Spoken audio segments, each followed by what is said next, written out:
You know that I was a gangbanger? So you know. All blood neighborhood, homie. The only white motherfucker. I did go to jail, and I did do 18 months, but never smoked, never sold, and got out the hood.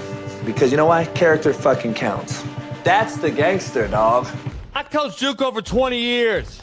Left Indy, Netflix, Last Chance U. The way they decided to depict me, and I decided to start my own shit, my own show on the realest show on planet Earth, the Coach AB Show. Didn't know who I was going to have as a co-host. So about 6 years later, I decided to hire Big Smitty, Naptown's finest. I found the best young producer in the biz in Big Bailey. Now we're on the brink of becoming the biggest show, the realest show, and the best show on the internet. Just like I did unintentionally while being filmed on Last Chance U, raw and uncut. Coach JB and Big Smitty every single day, 6 to 9 a.m.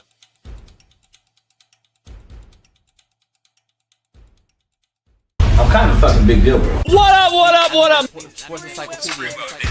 WAXED, Kim. Got Trent in the cut. Coach JB. Yeah. Where you at, man? In the gym shooting, I'm Durant. You ain't shooting John Moran. No fucking stupid, we ain't losing. Grind like something to prove it. Came to conclusion that it's proven. Yeah, I'm proven with a reliable source. Straight from the mouth of the horse. Smitty and JB. JB and Smitty from West Coast to your side. Worldwide, we in your city. Keep it 150. We never change what's happening. Hurdle and get it cracking. No capping, we never lack it. Light them up, you motherfuckers better be ready to play. I should have ducked his bitch ass in the face. Gay shit, homie, I'm so tired of these fucking gays playing football in my sport. How did Mina Kimes get there? Well, guess who her husband is? Why are you allowing this broad on your network that doesn't know shit? Do you know what a 3 technique is? No. Okay, but you know football and talk football, and it's okay. That's what why I I can't said talk to women in football.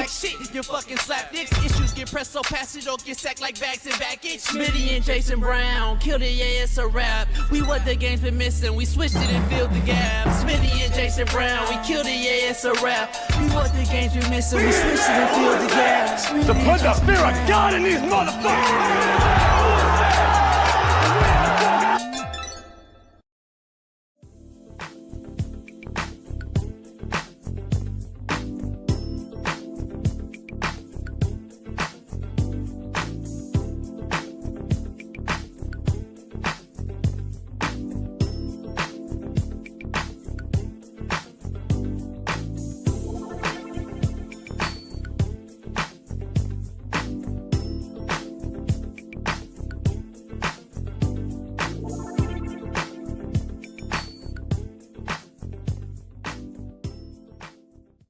What up, what up, what up, man? We're in the building. It is Merciless Monday. I'm taking no mercy. Big Smitty will join me in a second. Lauren Conlon, Shaun King. We got a loaded show. Tap the like button and hit the button if you don't. If you haven't hit one, don't let the door hit you on the way out if you haven't. Stop being slapdicks and hit the like. The puppet masters have created a society of these right here. Dependent on a box. This box right here. Let me tell you a little story. I lost my phone over the weekend, fell in the Pacific Ocean, fell in the water, and some slapdick didn't turn on save now or whatever, and it didn't transfer any data over to the new phone that I just got last night. So basically, I'm sitting here in the dark. So this box has made us dependent, something that has your bank apps, your debit card, your social media, which scares you into believing the world is crumbling. These boxes I refer to are phones, of course, that have taken over our lives. The current me sat around, sitting here, thinking of my phone dropping in the ocean, then Ruben diving in to try to get it to no avail. He never broke the surface water. Another story for another day. The current me looks back and says, damn, what a life we once had. Smitty wouldn't know about. Bailey wouldn't know about. They only know about these boxes in their hands. What a life, I say, we once had. With the rotary phone, balancing a checkbook, and meeting people in person with some real damn dialogue. Could have disagreements, create a great conversation. We had to figure shit out. Learn with our hands, not our fingers. Contrary to belief, there's a difference. We also had to use our eyes to make assumptions and judgments. But now we use a box for everything, for our lives. Our lives have been lied to, faked, and destroyed by so-called great technology. We have cars that drive themselves. They may crash your ass and lock you in, but they drive themselves. Again, taken away from hands-on aspect of what life is supposed to be about. We stare at these boxes for 15 hours a day while becoming fatter than ever, less educated than ever. And yet the young folks will say, well, we have more degrees. We're smarter than ever. These same folks who can't differentiate the difference between boys and girls. The same smart folks who need Google and ChatGTP and Grok to change their oil. The same folks who need Google Maps to tell them where to turn on every move, yet can't tell me the physical difference in a man competing versus a woman in a sport. I'm good. I lost my phone over the weekend, and I've lost everything. Yet was the most peace I've been at in quite some time. But what do I know? What I do know is Tom Brady's flag football game was a mockery. A bunch of nobodies destroyed everyone, as Logan Paul, the one that was talking the most, was abused all day on the football field. Michael Jordan's team wins yet again, making it the fourth victory of the season already. March Madness is exactly as I said it would play out. Not all the number one teams would make it. A bunch of upsets, and St. John's winning it all versus Arizona. The Lakers continue to roll as we get closer to the NBA playoffs. And Major League Baseball starts this week. Opening day is Wednesday. But what do I know? What I do know is my Far East Sider 317, LeBron hairline having, Lamar Jackson loving, AR5 defending, Caitlin Clark swinging, Danny Dimes loving. Our main man, Big Smitty, joins the show. Homie, I can't even do the show right now because nobody's responding in the private chat. How do I shut the fucking link off? My phone's linked to the computer now, and I can't fucking shut it on and off. I'm about to cancel this show, homie. It's just about to irk the fuck out of me today. Homie, my Mac computer is linked to my Apple now. See what I'm saying? Also, you see your text keep popping up? Not see them. That motherfuckers is ding right through the computer. Baby is telling you how to do it right now. My fault. I didn't even see the shit. Baby's telling you right now. Go to your settings, homie. Hey, this motherfucker. Hold on. What else to say though? Is it close? No. What Baby say? It's in settings. It's in settings. Oh my God! Shit. That sounds no shit. That's like a foreign language to you, homie. Shit. I don't even want to start with that, homie. Go ahead, Smitty. You can introduce everybody in the show. I mean, it's just comical, man. Well, let me say what's up to the people first. I'm gonna come back to you, man. Shout out to LaCombe James, man. Kareem Zook, man. Scrap Skrilla, Darilla. Shout out to Cole Vay 2458, Purple Haze 2026, Steeman, Willie, Veeman. We got Andrew Nance, Josh Fele, my biggest hater now, Cambray Rose, and Fly Rye. But back to you, my guy. Beautiful intro. You took your time, man. Beautiful. Clap it up for Coach. I didn't take no time. I literally didn't take no time. I wrote it like 2 minutes ago. But beautiful intro. Took them all night to write it. 1 minute. I love it. There's a few flaws in your essay and your rant. Number one, you can say Bailey doesn't know a world without phones, but I know a world without phones. That's why my generation is the best generation, because we are the bridge between the old school and the new school. You're 5 minutes older than Bailey, right? Excuse me? You're 5 minutes older than Bailey. Bailey's what? 20? How are you, Bailey? 22 or 23? No matter. You're still 5 minutes like older. A decade older than Bailey. You're not like a decade. Real talk. He was born in like 07 or some shit. Like, I'm way older. Study found that those born between 1993 and 1998 got the perfect mix of life before and after the internet. Research calls them cultural tastemakers, influencing both older and younger groups. We got the coldest producer in the game. I forgot I said this to him 2 weeks ago. I sent him this record 2 weeks ago, and he pulled it up right now. Perfect timing, homie. Perfect timing. I've been saying it for years. I grew up, JB, I played outside. I had to wait till the street lights come on. My mama leaned out the apartment window. Does this? I thought it said gay makers. You're also the gayest. Do you have that? Do you have that graphic? Your generation is extremely gay, actually, but you guys used to have to hide about it. You had to hide about it because you guys weren't accepted. And Y'all you guys weren't would coming bully out. them. Y'all weren't coming out then, though. Y'all weren't coming out then around us. You guys would bully them, but they yeah, had gay y'all was scared clubs to come and out all with that type of gay stuff. shit around us. We didn't allow that gay shit. See, that's a different. Y'all allow it. You're proud for being a bully and stubbing people out and beating them up for being who they are. Nah, just the gays. But go ahead, keep going. Anyway, like I said, I grew up in the era where my mom leaned out the window, Darnell, coming out. All right, y'all, motherfucker, going like I vividly remember this shit. And then we got MySpace, and then we got introduced to the shit. That's why my generation is the smartest generation, and we understand both worlds. Number one. Number two, are you dying, homie? He said you're the smartest generation. Keep going. Number two, almost choked, homie. You said you were at peace in your essay, in your rant. And listen, we are the realest show on planet Earth. Hold on real quick before you go into this rant. No, you know why? Because Ruben yesterday had his phone, right? And I was like, hey, let me check the score. Forget it. I can't. No phone.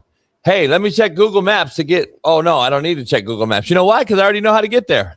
But anyway, go ahead on your rant because it's going to be a beautiful one, I can tell. Go ahead. This is the realest show on planet Earth, chat. So we got to be real. Good, bad, happy, sad. JB no said matter what it is, you got to say it. He said he was at peace in his rant, chat.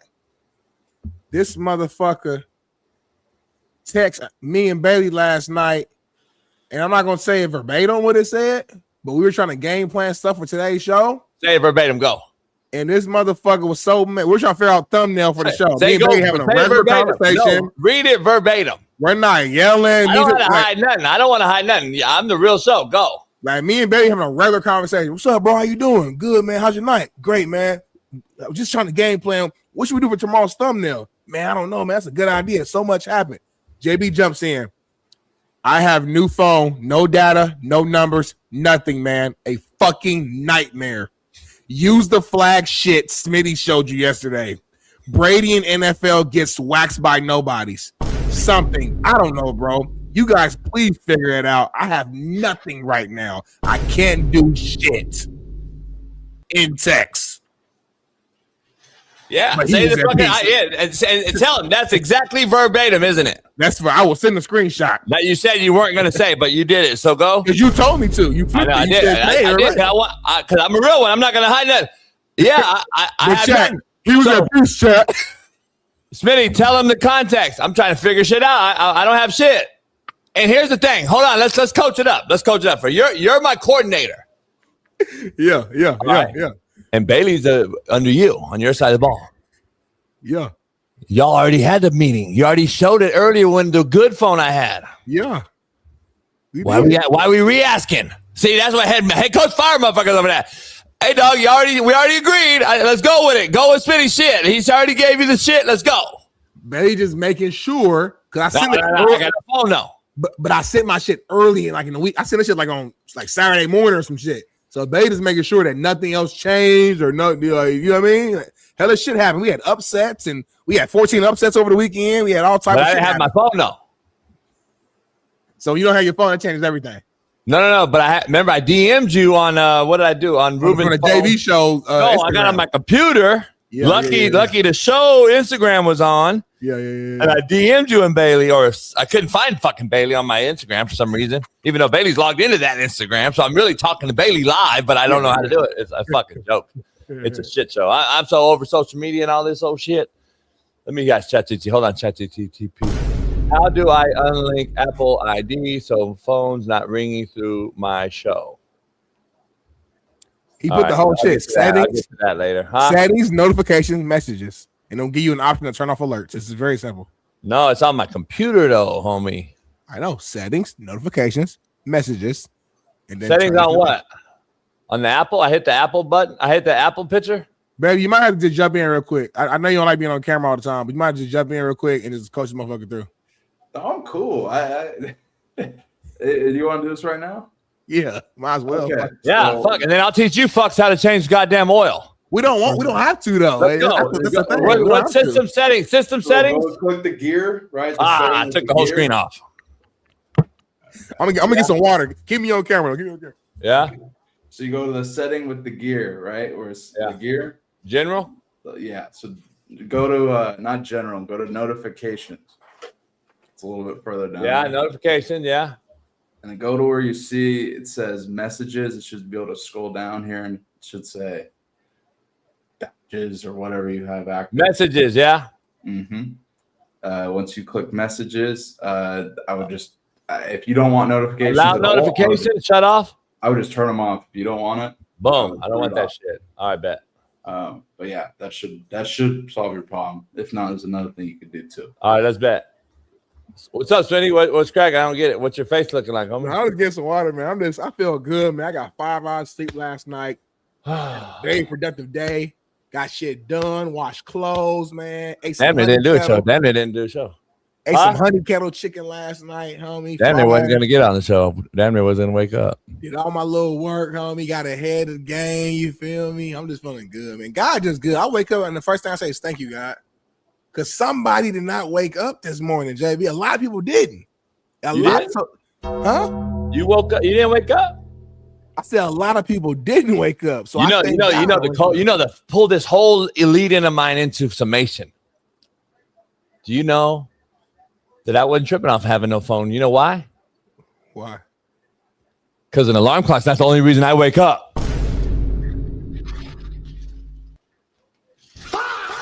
Yeah, I didn't need a phone to get up, homie. I was going to get up regardless at fucking 5 o'clock like clockwork. Boom. 3, 4, 5. I was up every day. 3. I was up at 4. I was up at 5. Just making sure because I had no alarm. My alarm wasn't, I don't know how to cook it up. New phone has a whole new screen, a whole new thing.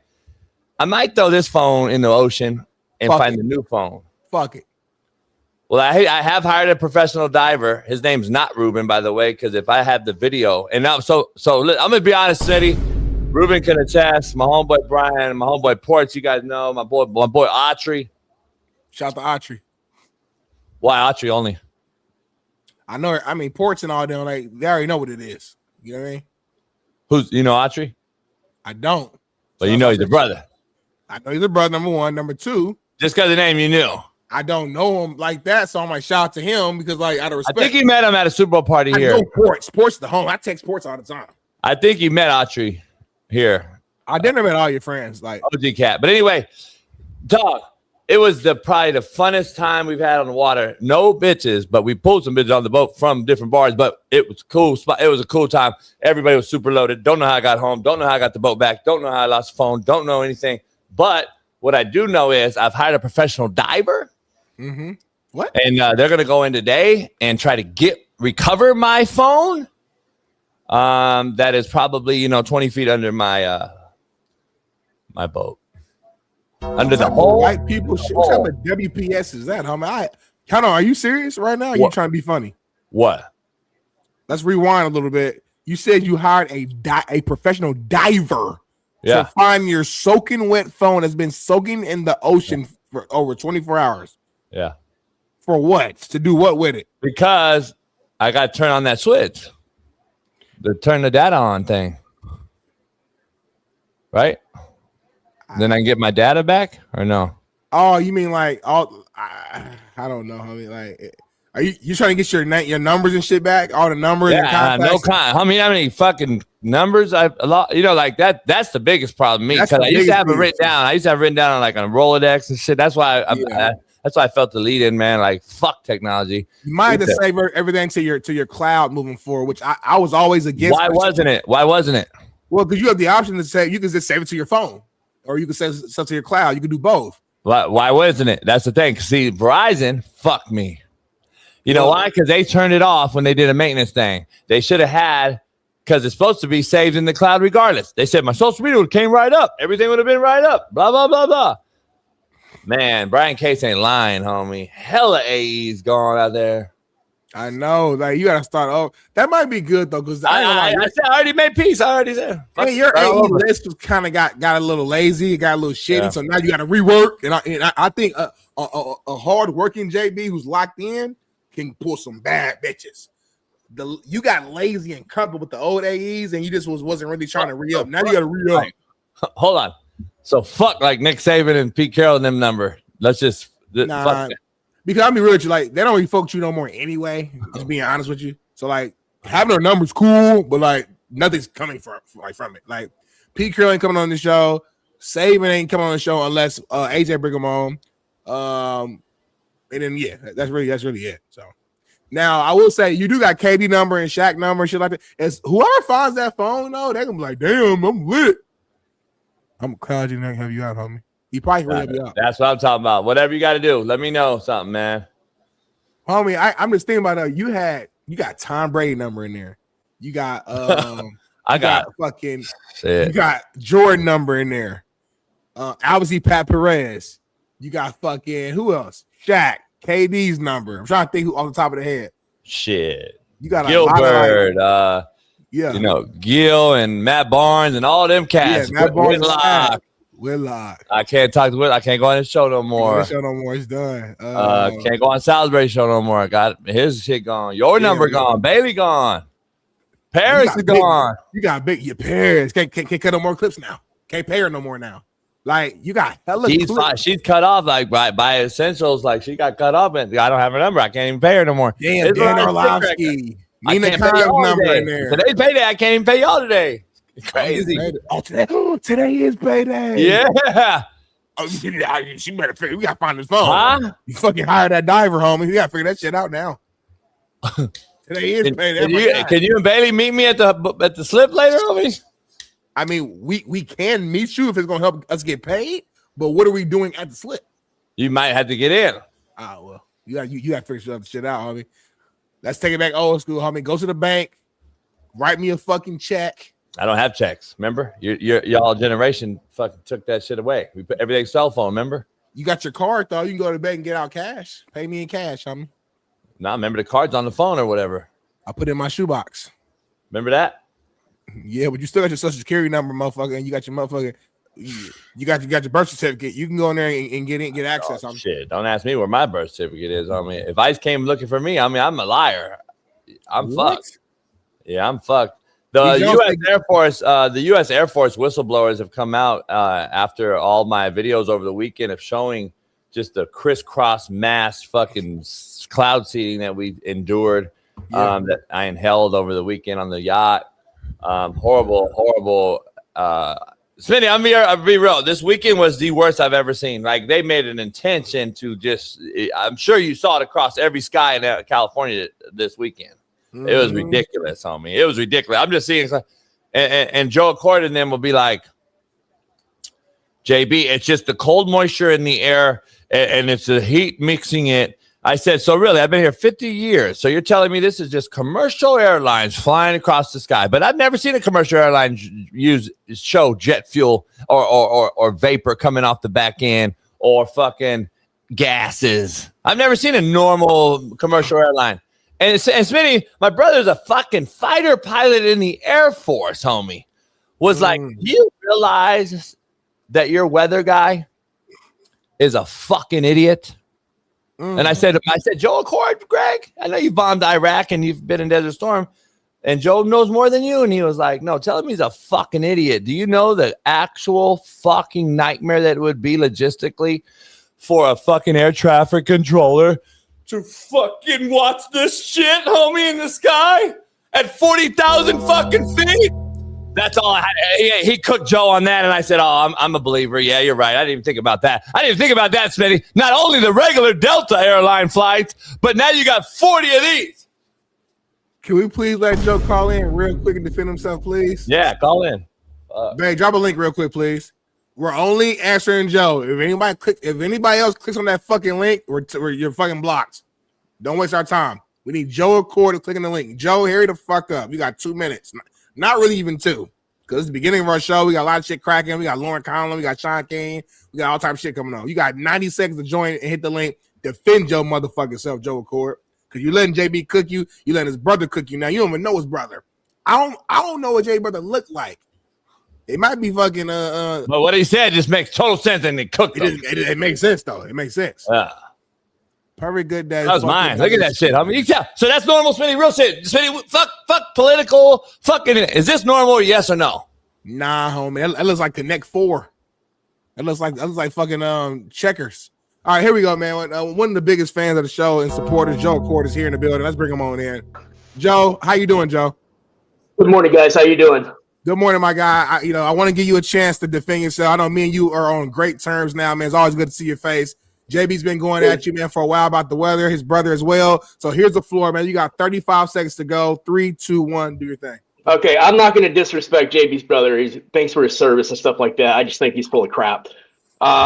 Listen, people, there's more fucking airplanes in the air than there was in the 50s. And this shit was in the 50s too, 60s. There's plenty of fucking facts that show that this type of shit with the contrails was around when the fucking 50s and 60s were.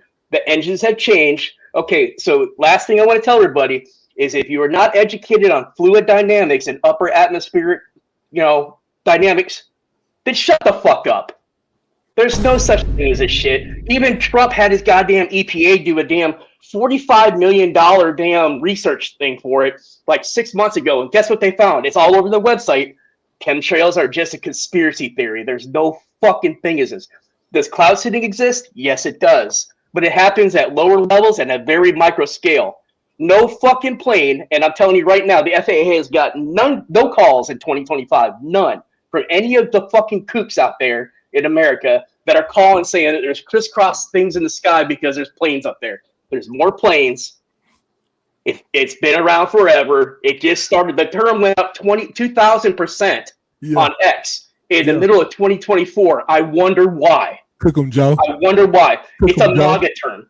It's a straight MAGA term. This shit, nobody fucking cared about this shit until fucking Donald Trump said it at a rally in Florida in April of 2024. And then after that, the skyrocket happened, and all these communities came out saying that there's chemtrails. I'm telling you right now, nobody is manipulating the weather. I've done it for 30 fucking years. I know what I'm saying. Yeah. You guys are the experts when it comes to football. I'm the experts when it comes to weather. Okay? JB, I'm going to tell you right now, I respect you very much, but you're full of shit. Let me ask you this. And you're putting out shit to people, and they're coming after me. And I'm telling you right now, I spent 30 years doing this shit. I know what I'm talking about. Let me ask you this, Jason. You're full of shit. I'll answer any questions. I'll answer any questions right now. All right, let me ask you this. Do you agree that there's teachers that have taught 30 years that are absolutely fucking horrific?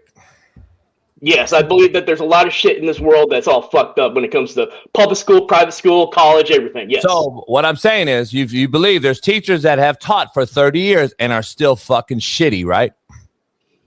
Yeah, but I also think, too, that if you're in cold air and you have hot exhaust, you're going to have a stick to the case. I'm saying you're shitty at your job after 30 fucking years. That's what I'm telling you. Just like a shitty teacher. So bottom line is, what about this right here? When everyone's coming out from the Air Force and saying that you're full of shit, weatherman. Well, where are they at? Where are they at? Everywhere. Have them debate with me. I would love to have a debate. I would love to have a debate. I'm tired of debating all these idiots on fucking X. Let me ask you this. Why we show this? Yes, sir. People. Let me ask you. Just give me the why. So this is perfectly fucking normal, but you can aviate and navigate this right here as a guy in a booth showing all these planes crisscrossing. You can navigate this on our government budget, right? This isn't tax-paying dollars for this, right? The Earth spins. It means weather systems move around the Earth, which means moisture levels increase and decrease in the upper levels. So if a plane is hitting an area that has a little bit more moisture, you're going to pick up a longer contrail for a longer period of time. Yeah, welcome. That's been happening for 40 fucking years, JB. Why? No, it hasn't. You're a liar. Yes, You're my age. You're my age, Joe. I got plenty of receipts, man. Show us when we were kids and this was happening. Show us. You had social media, so you didn't see it. No, get the fucking picture and show me when we were kids playing outside when this happened.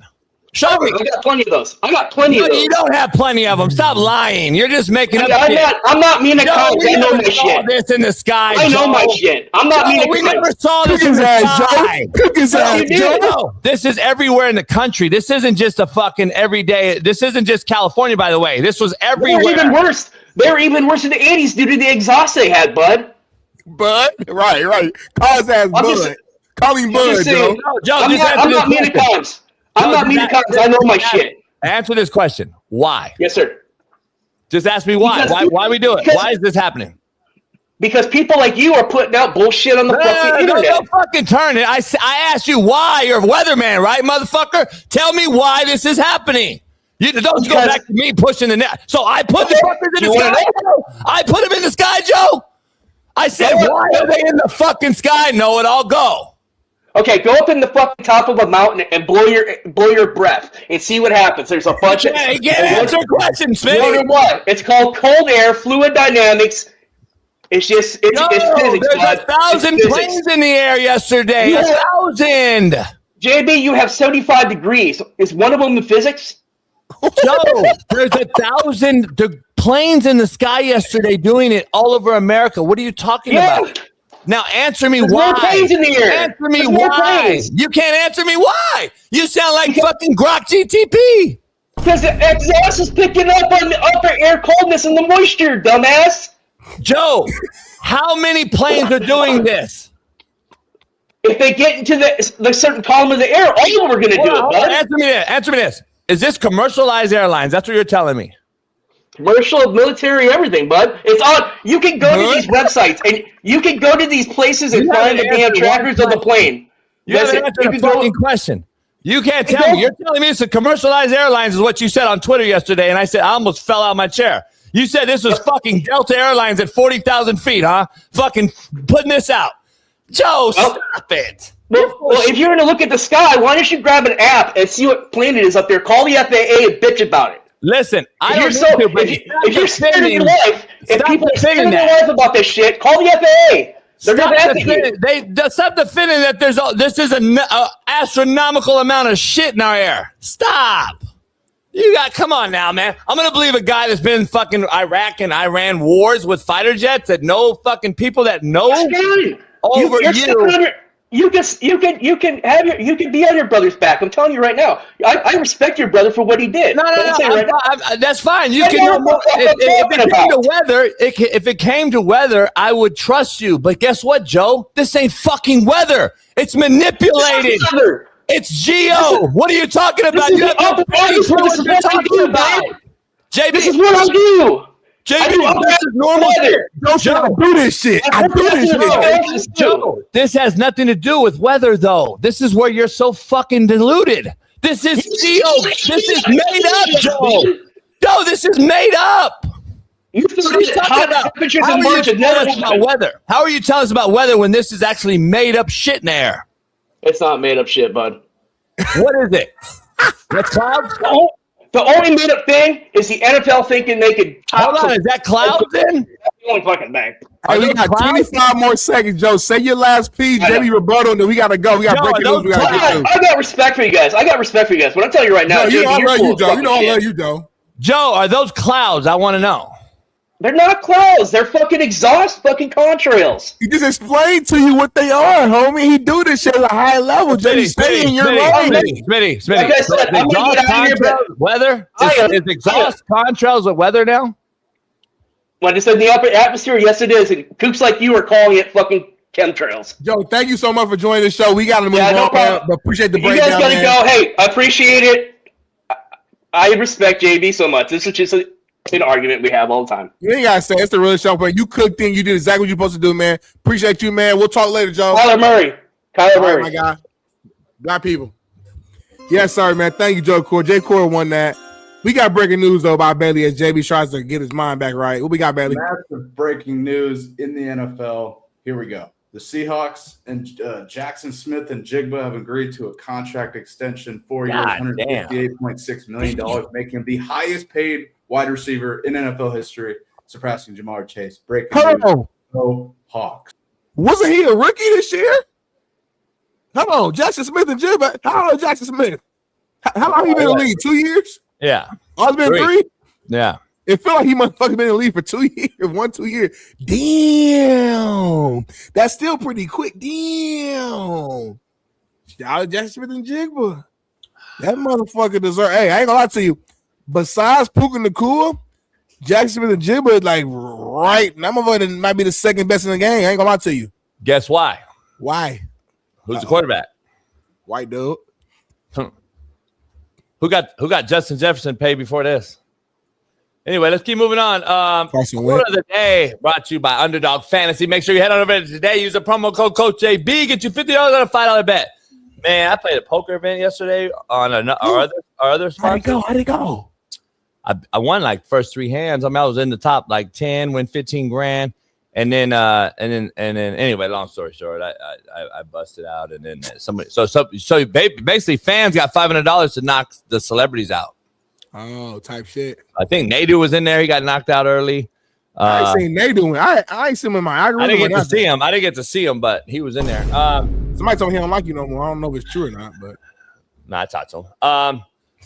Contrary, all right, quote of the day, Smitty. I no longer see the good in people, Smitty. I see the truth. They're like contrary to belief damn near though. Like damn near, but if you would have said contrary to belief, it would have flown natural. It would have been a natural flow. It's not contrary to belief. I don't, because I said your name in there because I was talking to you. Yeah. I no longer see the good in people. I see the truth. Damn, that's so I see the truth. I know when 40 planes cross over our head to change the weather. I know what that is. I see the truth now. Chat, let us know. Is that fire or is it trash? We're gonna start doing a new thing. If you think that's fire, drop the fire emoji. If you think it's trash, drop the trash can emoji. Do that right now so we can hear from the fans, man. I think it's fire. I'm giving it a top 10 alert. Ding, ding, ding, ding, ding, ding. I'm putting it right at number 10. It barely got in. But if you think about what he said, it's pretty deep. I no longer see the good in people. I see the truth. So he said he's gonna meet you where you are. Wherever you are. If you are good, then he sees good. But if you're a shitty individual, he's gonna see shit. The chat is speaking right now. We got some fire from TM, Jay Boogie, but then we got some more fire right here. But of course, we got some trash from D Jones and from Keith Smith. Any rebuttal before we get to CTB? No. I see fire. Contrary to belief, powered by Underdog as well. Smitty, sometimes it's not the people who change; it's the mask that falls off. Come back. Contrary to belief. God damn.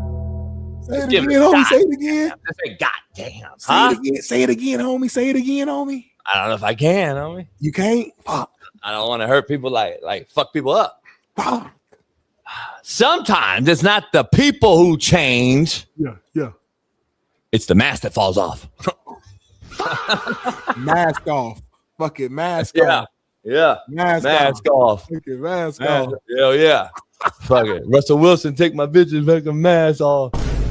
But yeah, so anyway. Russell Wilson ever taking care of baby Future, man. I saw shout out to Russell Wilson for taking care of baby Future, his stepson, but he treated him like it's his real son, man. And beyond all the petty BS and all this stuff, man, he stepped up like a real man and a real father. And a father isn't about blood. It's about how you raise your kids in your household. So he's being a father right now. I'm not saying Future isn't being a father. We have no information, no details. So maybe Future is being a good father too. I have no idea. Only thing I see is Russell Wilson though, taking the lead, doing his damn thing. He took baby Future to like a camp or something like that, using his resources. Shout out to Russ, man. I know we give him a lot of shit. We call him corny. We call him this thing, we call him that. But something he's not a bad father. He's not a bad husband. We see that. Shout out to Russ, man. Gotta give you your flowers. No doubt. Smitty, poll question brought to you by Underdog. Your thoughts on the Tom Brady flag football event? Take the L out of the flag football event. Give me your thoughts on the flag football event. This was 100% an embarrassment on all football players worldwide. High school, college, and NFL. For us that didn't watch it, give us some context. So they were split up in different teams, right? You had Tom Brady's team, which was called the Founders FFC, and then Joe Burrow had a team called the Wildcats FFC. So they played in like a round robin style tournament where the other team that was in it was like the influencers, the Logan Paul and them. And the NFL players, both teams, got built to ass when they played against the influencers and the real flag football players. Not just influencers, it was influencers and real flag football players from like the Team USA. The people who are going to be playing for representing Team USA. That was a dot though right there. He could still play. For reference though, Tom Brady's team lost 43-16. By 43-16. And then Joe Burrow's team lost 39-16. To who? To the Team USA, which is the actual professional flag football players. And then what's Logan Paul's team? Players. Excuse me? What's Logan Paul's team? Logan Paul was on he was on Team USA. So Team USA, it was mostly real flag football players, but they had a couple like influencers on the team as well, mixed in. And you had 2 like real NFL like teams. And the NFL teams got the belt to ass, homie. This is an embarrassment to all real football players. It's an embarrassment to the NFL. You just went out there. Not only did you lose, you got embarrassed and got blown out. So now they get to walk around and say, man, we beat the shit out of the Tom Brady. Y'all called him the GOAT. Well, we picked 6 Jalen Hurts on his first fucking throw attempt and scored them and danced in the end zone. We did that. We stopped. So like they got bragging rights now, homie. They got bragging rights. And I don't like it because yes, it's flag, but it's still a form of football. And for y'all to go out there and get embarrassed when you're supposed to be the greatest in the NFL, you got Stephon Diggs out there, Saquon Barkley, you got OBJ, you got real heavy hitters, and you got your ass beat. It's an embarrassment. And that's all I can say about it, JB. Have you ever seen the movie Undisputed? Yep. Who's it with? Go ahead, homie. Go ahead and cook. I'm trying to catch my breath. Motherfucker just lied. So, Undisputed is with Wesley Snipes and Ving Rhames. Wesley Snipes was in jail for life. A fighting movie, yeah. And Ving Rhames was a guy coming into jail as the heavyweight champ. He was like the Mike Tyson. It's basically a story like that. It was a true story with the guy that was in the movie, though, in jail. It's a true story about Wesley Snipes' character. Yeah. Basically, he went undefeated in jail, and he beat the Mike Tyson figure, Ving Rhames, knocked him out in jail in a fight. And then Ving Rhames got out of jail, won the heavyweight title again, and was back in the limelight, but denied everything that happened in jail, right? Acted as if he never got beat down. This is that. Sometimes, homie, you just don't enter other people's worlds. Because if you do, you'll get embarrassed. And if you do, don't fucking video it. Yeah, right. Because I'm going to tell you, you got exposed in their world. As Ving Rhames did in Wesley Snipes' world inside that jailhouse. Sometimes you don't do it, dog. And that's what they did, homie. They got embarrassed by a bunch of nobodies. And now you got Logan Paul on Instagram trolling. I should have sent it to Bailey. He did like a little apology video, but he wasn't really apologizing. He was talking shit. He was like, I apologize for putting so much pressure on Tom Brady that he couldn't get the ball out. I apologize for putting pressure on Jalen Hurts that led to an interception. I'm sure that was pretty fucking embarrassing, so I'm sorry I did that. So now you're just getting trolled online, homie, and it's going to last forever. We all saw the blowout, and we got to see that forever. Like, I can't, like, come on, Brady. You the greatest. There's certain shit you don't do as the great. Here goes the video. Well, you got more highlights right here. Bay's looking up the other video with Logan Paul, but it's just certain shit that, like, as the GOAT, you shouldn't be doing. Michael Jordan ain't out here fucking playing celebrity games and shit, homie. That's why we still look at Jordan like this. Here go Logan Paul. Take this opportunity to apologize for some of my actions in yesterday's flag football game. First, I want to apologize to the United States flag football team for taking Duchette's glasses off of his face and throwing them at the ground. That happened because after he scored a touchdown, he kind of got in my grill and said to me, "Welcome to flag football." Welcome to flag football. Which upset me because it's comments like that I just can't tolerate. Second, I'd like to apologize to Jalen Hurts for sacking you and later deflecting a pass that then got intercepted by my team, allowing us to score on the very next possession. If you get traded or your contract gets cut down, now we know why, and it's probably pretty embarrassing, so I am sorry. And of course, I'd like to apologize to Tom Brady for applying so much pressure on you play after play after play that had you literally fearing for your life. I understand you're older. It's not like you could go anywhere and you got frustrated, which is why you threw the ball at me. And I want you to know that I forgive you for that because that's what real men do. And lastly, I want to apologize to everyone that said that I was not a great athlete because you all look stupid as hell right now. Thank you. I saw him get shook by Saquon. He's a mockery. This guy's a joke. This is a true troll event. Is this how bad? Is this not? Just tell everyone that I've been right the whole time about American sports are dead. Go. No, this has nothing to do with that. This is just Tom Brady and others leveraging the growth of flag football, understanding that's going to be a part of our Olympics, and it's a way for them to build attention, build brand, make some money, and a chance for some of these NFL players to kind of get a little reality check of how flag football really is and consider if they want to participate. Why are they doing that, though? Why did you think they came up with this idea to play this with all these big names? Don't you think there's a reason? Because they know the shit's falling off so bad, homie. Like, let's be real. This would absolutely go harder than the Pro Bowl. Like, if this was the Pro Bowl, at least it would go a little harder than the Pro Bowl. But it's still flag football, and the crowd is still empty. I don't know if you guys caught the crowd in this during this event, but everyone was sending me pictures of the crowd, and I'm like, damn, what is this? Why did nobody show up? Where was the event at? It was in Saudi? I have no idea. Saudi don't have no grass. I'm not sure. Saudi don't have no grass. There's only one green patch of grass in the whole country. They have no grass? No. That's probably the best highlight of the game right there. No, real shit. There's one patch of grass, and that's in the golf course.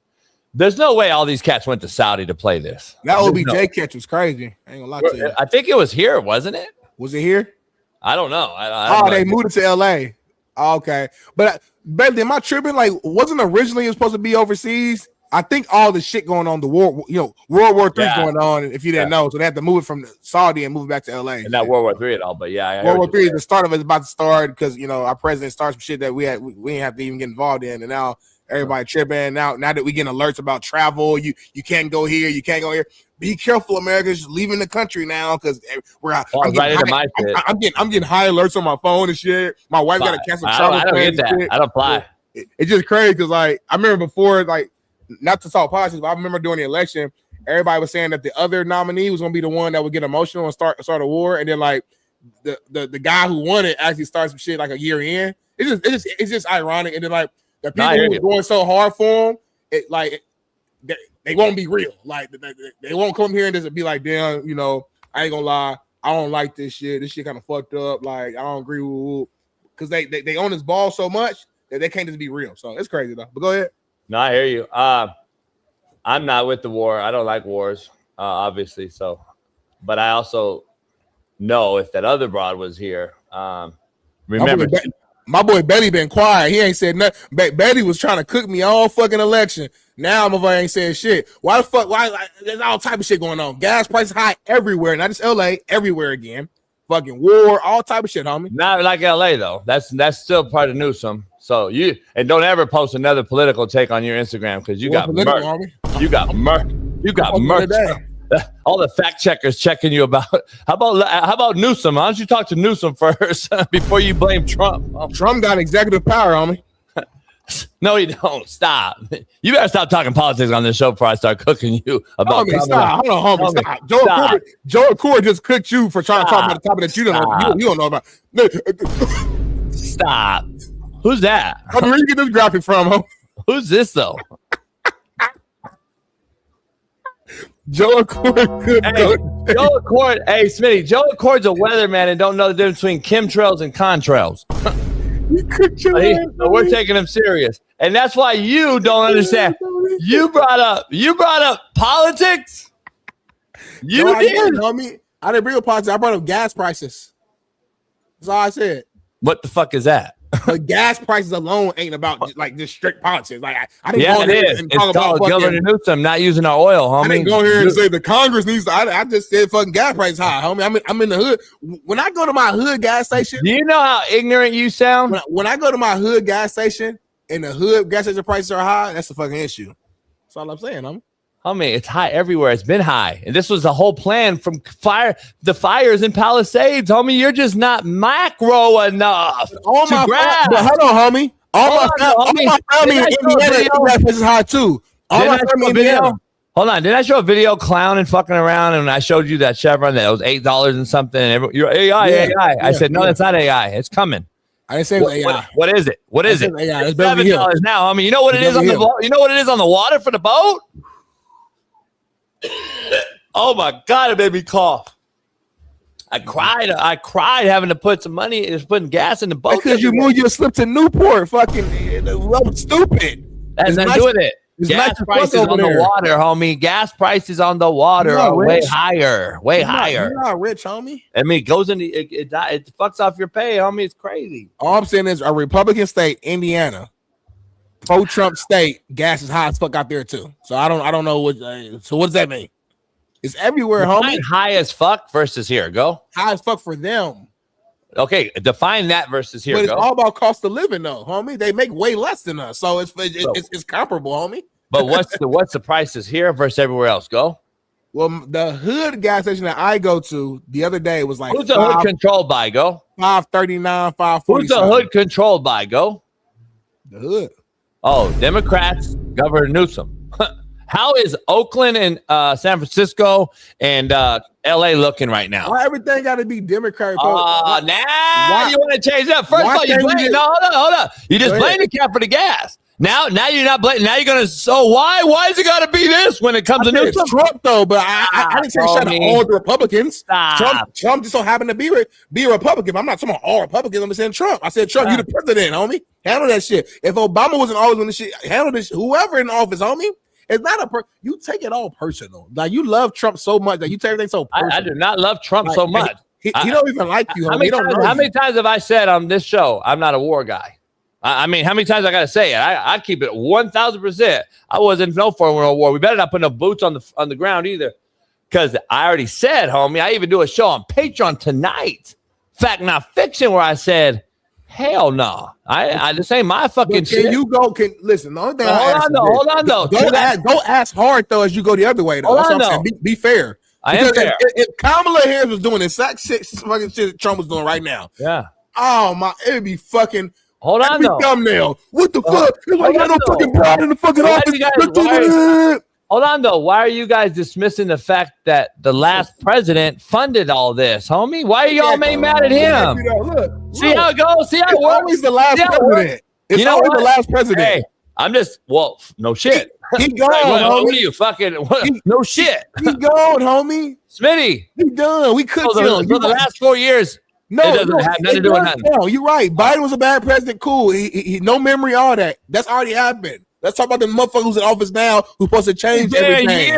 He's been in a year trying to fix 4 years of problems. Fucking war in a year. What the fuck? Stop, homie. So you can start a war. It's funny how you give everybody a pat. How about Biden funding Iran? So did you know Biden funded Iran, homie? So you can start a war. So you can start a war in a year, but we give you a pass for everything else. Stop, homie. Fuck you talking about, homie? Smitty, a war has been happening in the Middle East. I'm trying to tell you, homie, go in with the same energy. Be fucking consistent. About if you don't like some shit that Trump is doing, which you are saying you don't, bring the same energy towards it though. Don't go here and be like, what do you mean same energy? What else do I say?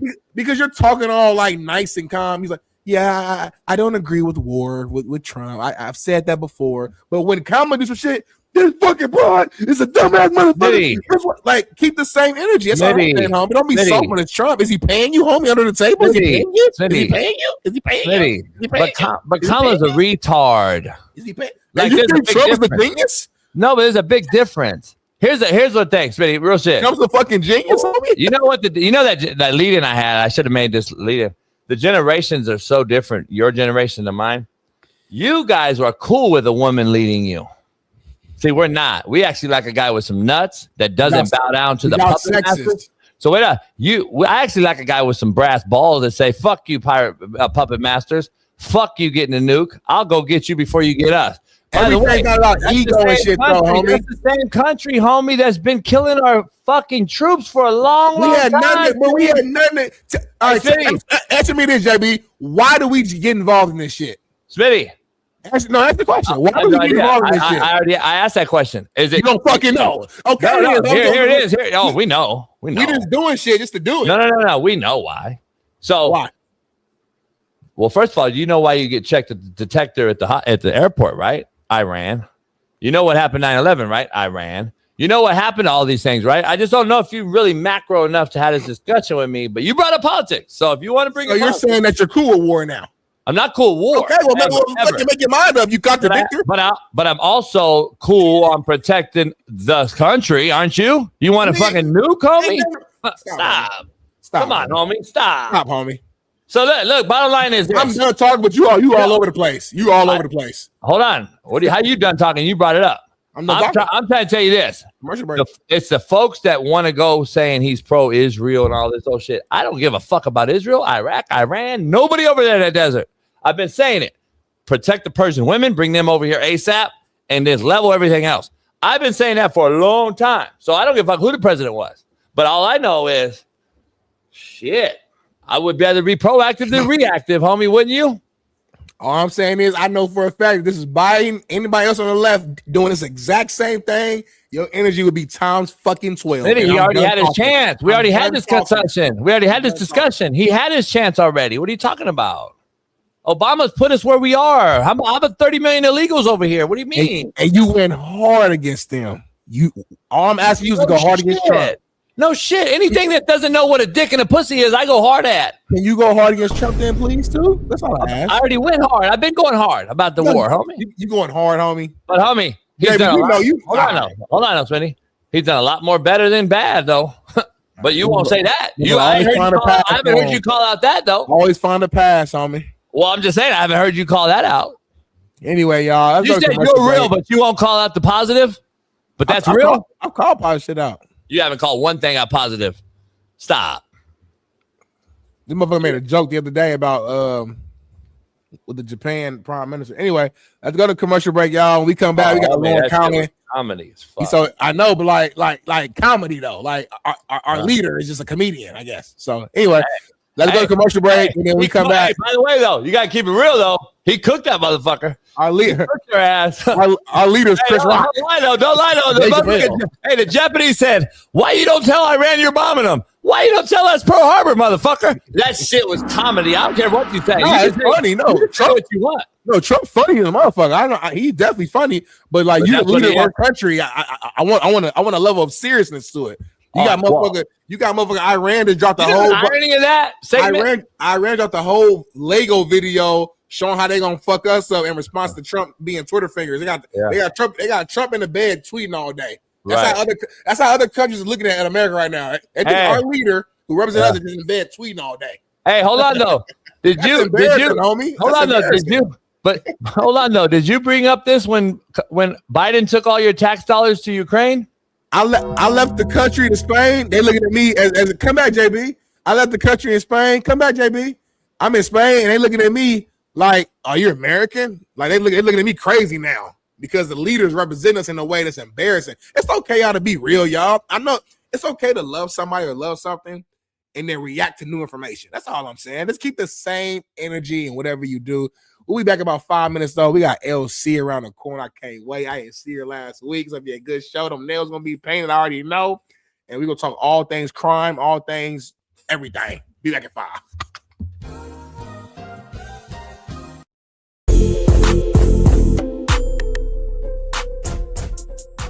Hey, well, fuck it. I'll go home tonight. I'll drink my yak and smoke my stick, and I'll get it back cracking.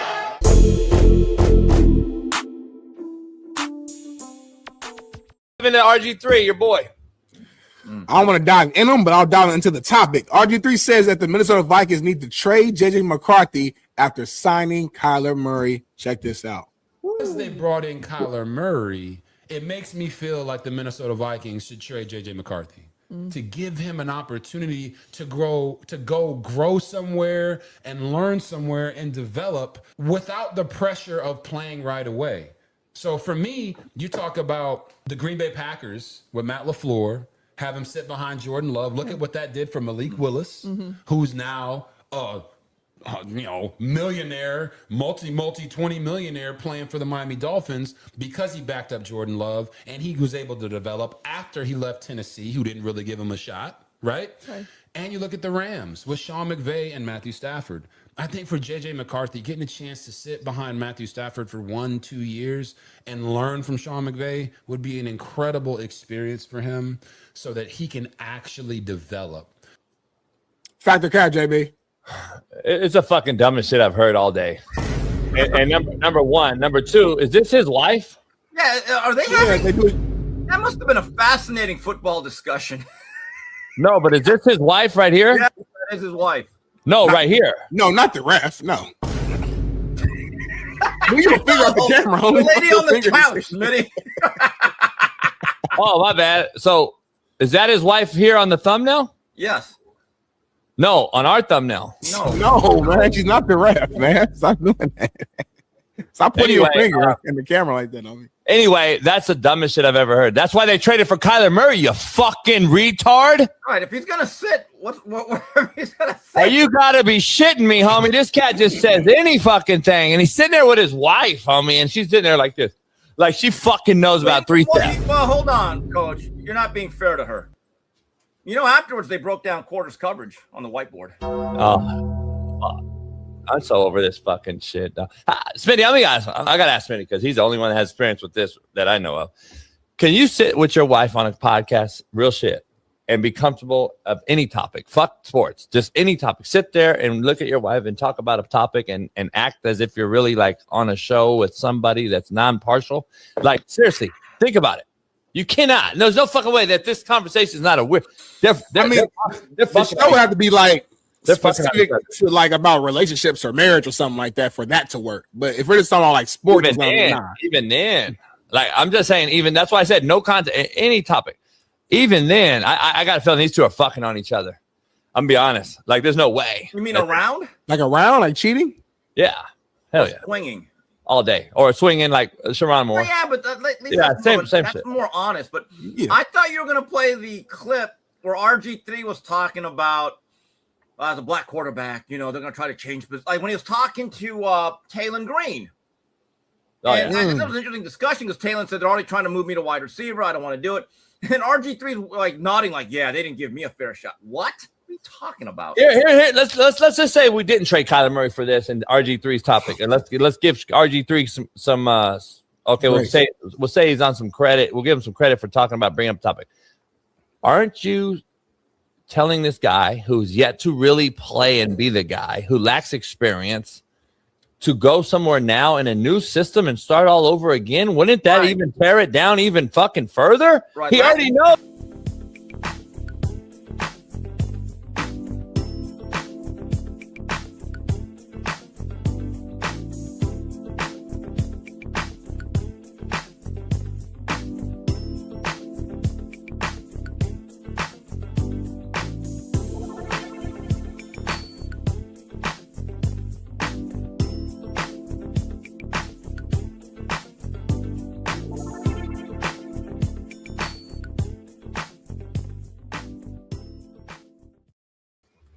Yo, man, hit that like button, man. Subscribe, become a member today.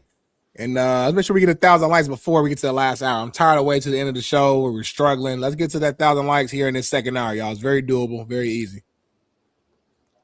Hold on real quick. What's wrong, homie?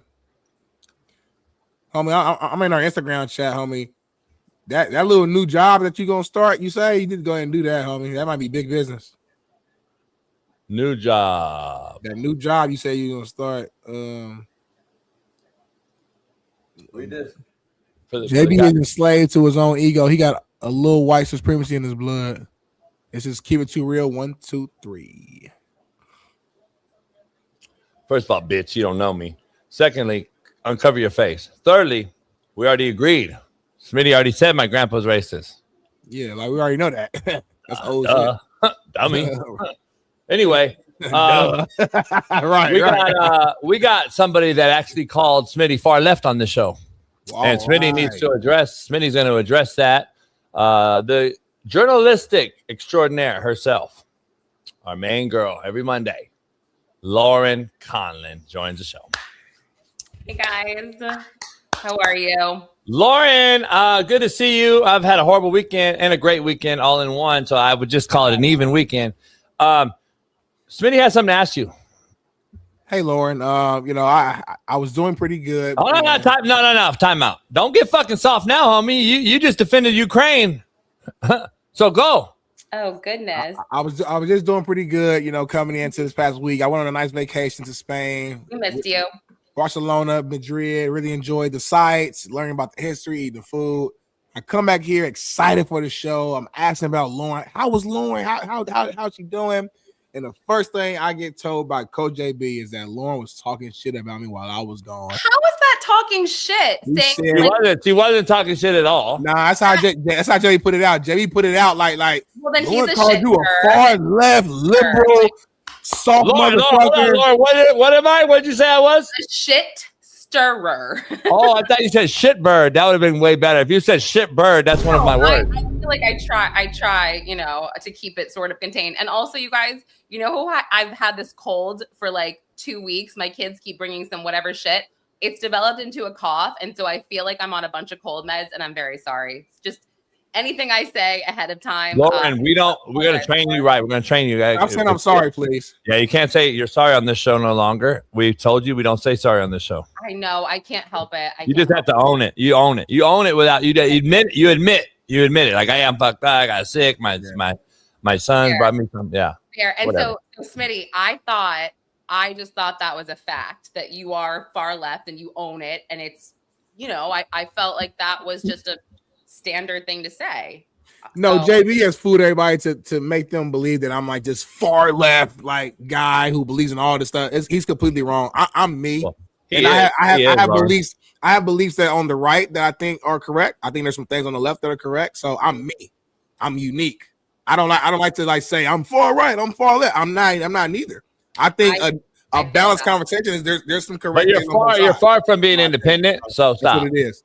So that's what it is. But Lauren, I'm glad that we got kids with understanding. I hope you feel better. The nails look great. The nails make it look like you're still healthy.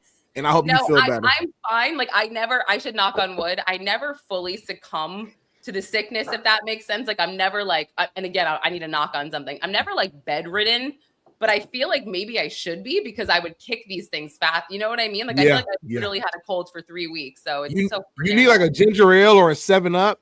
No, I don't do that. I mean, I like to knock back apple cider vinegar. It's so gross, but I swear by that. Oh my gosh, wait, that looks great. No, that's my whiskey. Where have you been? You don't know about my whiskey? No, nobody knows. I did know, but also you told me that you would send me tons of like slapdick merch, and I never got it. So we stopped. He lies to everybody and says it's Lauren. That's me. Lauren, right there. That's me. Wait, hold Lauren, you take this and you put some lemon and a hot towel. You make a hottie toddy. It's just a hot toddy. It's not a hottie toddy, but no, for you it'd be a hottie toddy. Well, anyway, you didn't catch it. But anyway, what's going on with the Bachelorette? Can you please catch us up to date with that, man? I saw they're canceling the show because they're nah, Smitty. That's not the right question right now. Okay, you go ahead. I'm sorry. We got a major question to ask. Yeah. Who killed the OnlyFans owner? Go. Wait, that's crazy. I just saw he died. I didn't even know he was battling cancer. I literally just saw that. I mean, you guys are thinking he was killed. That's crazy. I didn't know anything about it until just now. 43 years old? Really? Yes, some people get cancer. It's awful. It's literally horrible. No. I mean, I don't. Wait, what? Thanks for letting me know some people get cancer. Well, I'm just saying, like, you're like 43 years old. And I'm right. My point, Lauren, is no discussion of this guy for how long, and now he's dead. Totally get what you're saying, but the same could go for OJ Simpson. OJ Simpson, same shit. No, Israel. Founder, who was shot and murdered in San Francisco. Bob, I'm blanking on his name. Do you remember that? I was like, we never talk about this guy, this Cash App founder. Then all of a sudden, he's murdered. Yeah, they murdered him. Yeah. Oh no, he was definitely murked. He didn't have cancer. I know they killed him. I'll look into it. I'll take a look and see. What are you laughing at? He's my former player. Oh, the guy who said that? He being bold with his statement. Like, he didn't get fucking, like, he didn't have shit. He got smoked. Well, I mean, it's okay to say that when you're in a chat. If I said that, it might be bad. I might get it. We'll post it out on the Whitlock and stuff. So where are we at? This guy's crazy. That's the #1 revenue streamer over the NBA and everybody, over Patreon and everybody the last few years. And he's gone. That's crazy news right there. I've seen a lot of crazy posts already, and I'm not even logged into my real accounts, and I'm seeing it on my other accounts because I lost my phone. I lost all my accounts. So I'm seeing these posts that are saying like good karma. It's crazy. Yeah. What did he do? Oh my gosh! Well, he invented a platform for women. Yeah, you can't control people and what they're gonna do on it, though. You just create the platform. Everybody don't use OnlyFans for sexual activities. A lot of people who use it for other stuff. So that's on you. My grandpa started porn. Nobody gives me credit. I just feel like we need to get over the whole like someone dies and we immediately start shitting on them. Did you see there was a Variety article? Chuck Norris. I mean, I freaking love Chuck Norris. He dies, and Variety's like, yeah, Chuck Norris died, but his politics overshadow it. You're like, shut That's up. fucking like, insane, like, man. Yeah, it's like now we're saying good that this guy died because he created a model basically for women to not have to like stick their junk on, you know. I mean, I feel like if you're a stripper at this point, you should rethink your life unless you really enjoy it and you're making good money, because OnlyFans, you can do a lot better money-wise. Lauren, I gotta push back. I don't want you, for those strippers who watching the show, if you want to strip, by all means, go ahead and do your thing. I literally just said that. Let's be real clear, though. Let's be real clear, because I don't want them taking it, because we need strippers in America. But go ahead. Sorry. Yeah. Well, that really, I agree with that. If that's what you want to do, and look, I'll stop. When the last time you been to a strip club, Lauren? A few months ago, probably. My husband and I, we think it's fun. The thing is, if I start talking about this, if I like your love that chat, I love that. I have a thing where if I sit there and play along with you guys, everyone's like, "Oh, Lauren wants it. She wants it. She wants it. She's down. She's down." That's the sickening part. Yeah. And I'm thinking, like, if I don't, and I sit here and I'm just like, yeah, then you're like boring. You're boring. Yeah. Exactly. Where it's you can't listen. That's why you can't dictate your actions based upon what the chat says. They call me shitty every day and say it's a Smitty, and they say leave my husband out of it. It's like, stop calling my husband a cuck. Stop saying that, like, a what? You know, a what? A cuckold. Like, what is that? That's that word. I don't know that shit. Is that when the husband watches that's Adam 92. Oh, that's when you watch your girl have sex with somebody else. I guess. Yeah. I don't know. I mean, it's just like, I can't watch it. So weird where it's like, if that makes you feel I'm the guy that's doing it. Come at me, to come at my husband for having the balls to like sit here on a show. I'm a reporter. I don't do morning shows like this. I only do this show. I have a blast with it. They don't get it. They don't get it, Lauren. And shout out to your husband for having the faith in you and not being insecure and letting you do this. He's a real man. He's an alpha man. I assume he's a conservative. Thank you. And that's what real men do. So he parties out of it. But JB, I'm glad you said that though. The secure part. It takes a secure man to allow his woman to come on a male dominated show with two very good, handsome, at least one of them, handsome men who are you know, like it takes a lot for that, man. And you go to the strip club with your husband, shout out to that. I love that. So I love it. Funny, I used to. I want to go. I'm with you guys. My first apartment, my own studio, was above.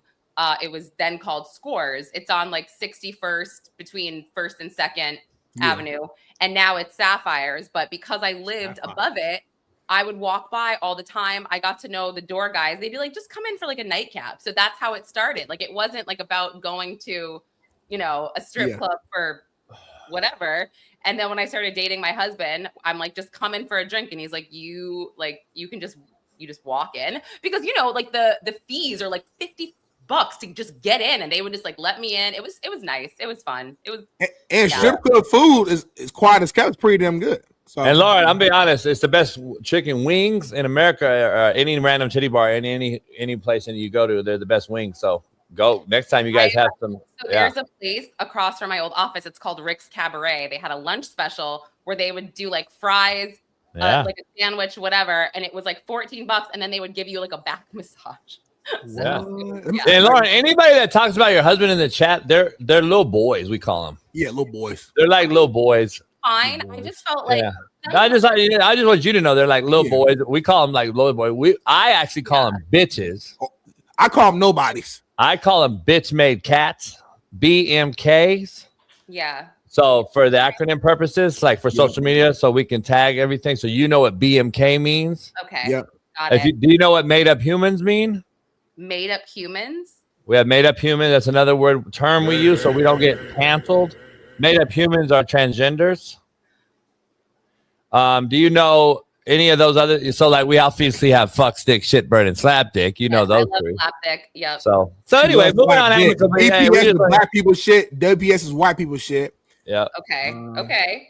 Yeah. I gotta write all this down, you guys. Yeah. No, you're good. It'll embed over the springtime. It'll embed into you. You'll learn it by osmosis. My last question before we change topics. Do you prefer the white strip clubs or the black strip clubs? And why? I don't know what. She don't even know what that means. Smitty's racist, and he just wants to make sure that he thinks that he wants people to think you like black men over white men. No. She's not going to male strip club. She's going to women's strip club. My husband, you're like, yes, let's go to a male strip club. Come on now, come on now. So are you going? Have you been to a male strip club? No. Do they exist? Like, I don't know. I was asking Smitty. Oh. The fact. See, my problem, Lauren. The fact that JB's brain went to male strip club. It's funny. It is funny. That's the interesting part. Like, why would you even? Why are you even thinking about men right now? So one thing I will say, my husband, he went to college. Actually, St. John. He's a big fan of St. John. Shout out to St. John. Yeah, you're gonna win it all. Guess who said that? 16. Guess who said they were gonna win it all? It's Rick Pitino. That was incredible. His face last night. He's just like, I saw the best meme the other day where it's like Pitino gives it to his team when they're up by 20, and he's just that's real coaching. That's real coaching. But Smitty said I was too mean. But yeah, it's real coaching when he does it. Because my husband went to St. John's, he's a Queens guy. He lived in Queens when we first started dating, so he likes those ratchet Queens strip clubs. He prefers those. But it's the funniest thing because is he Italian? Is he black? Italian. He's Irish. Conlon. He's Irish. But he showed up with a couple of his friends, and I will just say he is the most handsome out of all of his friends. And they're outside this dirty ass Queen strip club, and he's with I'm being polite again, like the mutants at table 9, let's say, whatever. And the bouncer looks at them and goes, "Nah, guys, not tonight." And like my husband's like, "What?" And he goes, "Nah, not you with your chapped lips." So like Shaun King's feet? Literally goes, "I'll go get chapstick if you want." Like, what? I did not believe them. All of his friends had to tell me, yes, he looked at my husband's lips, said they were too chapped, and said he couldn't come in. I don't understand this. It was the funniest shit I'd ever heard in my life. At a strip club? And not just any strip, like a Queens one that like they need people to come in. Right. BJ's there. Like it is not a normal, like it is. BJ. Yeah. So they basically ended up at like an Applebee's down. And they're like, what just happened? 2 for $20? Like, is that code for something like drugs or like what is chapped lips? I don't even understand. It might have been cold outside and husband's lips was dry that day. I don't know, but it was a funny story.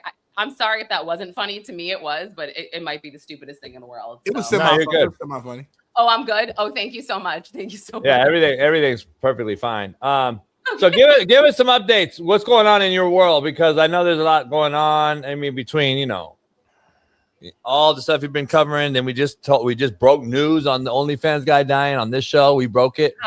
So you broke it. You'll be responsible later on social media for breaking it. What's going on in the world of journalistic integrity? Well, I mean, I woke up this morning to a plane crash out of my. Oh man, I saw that. Yeah, and in Dulles. What's that? It was in Dulles. What is it? What's that? Dulles is there, DC airport, isn't it? Oh no, LaGuardia. Oh, LaGuardia, New York. Yeah, right. yeah. So that is like 20 minutes from here. So what happened there? So it was like an Air Canada flight trying to land, but there was like a Port Authority fire truck, a big giant truck there investigating something else, like some kind of odor on another flight. And it sounds like from initial reports, there was some confusion on the, when they were speaking to one another on the transmission. And so it can be heard someone yelling to stop right before they crash into this giant fire truck. And they were only going, I think it was 24 miles an hour. And both the pilot and the co-pilot died. 41 people are hospitalized. But when you see this plane, if you have an image of it, I mean, it looks like it exploded. It's terrifying. It really is like scary. So they're investigating it right now, and LaGuardia is shut down until 2 p.m. at least. Man, Smitty, God, I pray for Smitty every time. He flies a lot. I don't fly no more. I stopped doing it, but it's just getting crazy out here. Yeah, no, it is. And then they grounded flights at Newark, which is another local airport in Jersey that's really close to here because of smoke or something. I don't even know. I'm like, what is happening? And my husband is at LaGuardia, or no, sorry, he's at JFK right now trying to get on a flight. He sent me a picture. He left 4 hours early, and it's insane. He said the airport is insane. So I heard every airport's like Atlanta's really bad. Like I heard it's insane right now, man. Yeah, it's I don't know. I am like that. I'm staying away, but yeah, it's crazy. But anyway, where are we at with? Have you talked about this NCAA DraftKings trademark lawsuit? No, I haven't talked. There's been so much, I feel like, going on from last week with just like Afro Man, the Justin Timberlake DOI footage. You got hooked up on Afro Man. You got hooked up on this Afro Man thing. So. I did not know it was happening until a million people were like, can you like cover it to a degree? I'm like, wait, what? And then I started watching it and I looked into, I downloaded the original lawsuit and I was like, this is so crazy that, I mean, I don't know if these cops, they messed up. They made it so much worse on themselves. I'm just saying, like, it is like, are you guys okay? That was so stupid of you. Well, Lauren, the NCAA is suing DraftKings, one of the biggest betting apps in the world, obviously, for trademark infringement. The NCAA has filed an emergency TRO against DraftKings, claiming the sportsbook unauthorized usage of March Madness, Final Four, Elite Eight, and Sweet 16 is perverse to the NCAA's, quote, most deeply held institutional values. Lauren, I'm going to be honest. I want to sue everyone, too, because the NCAA uses my name, image, and likeness every day on a college football game, but I haven't get anything out of it. So Smitty knows. Whether it's direct or indirect, it's a lawsuit. So anyway, Lauren, what's going on here? What do you make of this? My specialty is definitely not trademark or anything like that. So I don't know, I guess, exactly what this entails and if Can you figure it out real quick while we're talking? But I would say, I was going to say generally what the other side will do. DraftKings will try make the show better to get this dismissed immediately. So I think that's most likely what their team is focused on right now, is drafting a motion to dismiss, to be like, this is stupid. Let's get this out of here. And then they'll go from there. But 100% they're going to get this, or try to get this dismissed first and foremost. The NCAA is in a lot of lawsuits. I'm going to tell you. Yeah. They do a lot of lawsuits. It's crazy to me. Yeah. Oh, you know what else? Sorry, I forgot to tell you guys this. This is so crazy. I think I'm going to cover this tomorrow. Sorry, it's not this. But do you remember, obviously you remember, but Jam Master Jay's murder from like 2002? Yeah. Well, they overturned one of the convicted killers, who was Jam Master Jay's godson, basically. They overturned his conviction in 2025, like a few months ago. And he has a hearing tomorrow, basically to try to get out of prison until his next trial, which is crazy. And I'm like, how are we still like, how do we not know who murdered this man? I mean, it's crazy. It's so crazy. Yeah. But I think I'm going to cover that because I'm really interested in it. No doubt. Master Jay, the legend. Are people interested? Do they still care? That's the other thing. It's like, if no one cares, then maybe I won't. But I think it's interesting. But it's like the news is slow. Like, you're bringing up Tupac and Keefe D. We're bringing up. Those are current cases that are. No, not you. I'm saying like it's like the news is slow. The world now is going backwards. R. Kelly, Puffy. We're going up to, like, it's just getting crazier and crazier. Like, they're bringing up all these things. I guess, the statute of limitation and all that. I understand the Keefe D thing. There's no statute for murder. That's right. That's what I'm saying. No, that's what I'm saying. That's why I said I get the statute of limitation thing. But I'm like, you brought it up. Like, I don't know if Keefe D in this thing even goes further. You and I talked about it on the show a couple weeks ago. I don't think he makes it. I'm going to be honest. Well, I think did we discuss his lawyer dropped out and now they're having another hearing where I think there's a lot going on this week. Nicolas Maduro is back in court. He has a hearing. I mean, it's a busy week. So what's going on with the one guy? Sorry, the guy that in the trunk and all that, David. Oh yeah, no, no indictment on that. So wait, is this guy just walking free? What's that? He's just walking free. Yeah, I mean, I think he's laying low because he has not been spotted since he came back from his tour. So that case drives me insane. I'm just like, if it was, I really do believe this. If it was any one of us and a minor child's body was found in pieces in our trunk, we would already be arrested. The fact that there has been no arrest is the most insane thing ever. It's what I gotta ask you before Smitty asks the question. I gotta ask you though, if there's not one arrest in this whole Epstein file thing, like it is a huge black eye on Trump and the administration. Yeah, it's because bad. After 4 years, if you go through 4 years and you don't arrest one person after this Epstein thing, it's a slap in the face to everybody.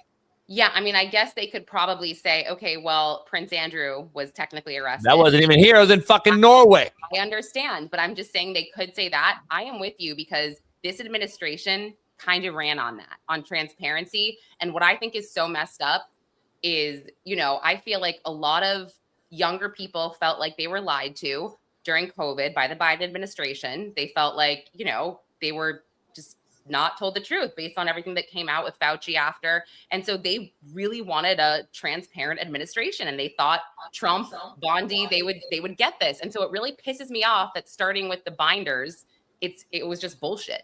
And so it's like, what are you guys, what are you doing? What are you up to? I truly don't understand it. Why did you? Lauren, I'm ready for a full on play. I'm ready to just strap it up. Fuck it. I'm so tired of these. It's all of them. They're always been on it together. They always fatten each other's pockets, right and left. We got Republicans turning down certain things to pass things in Congress as well.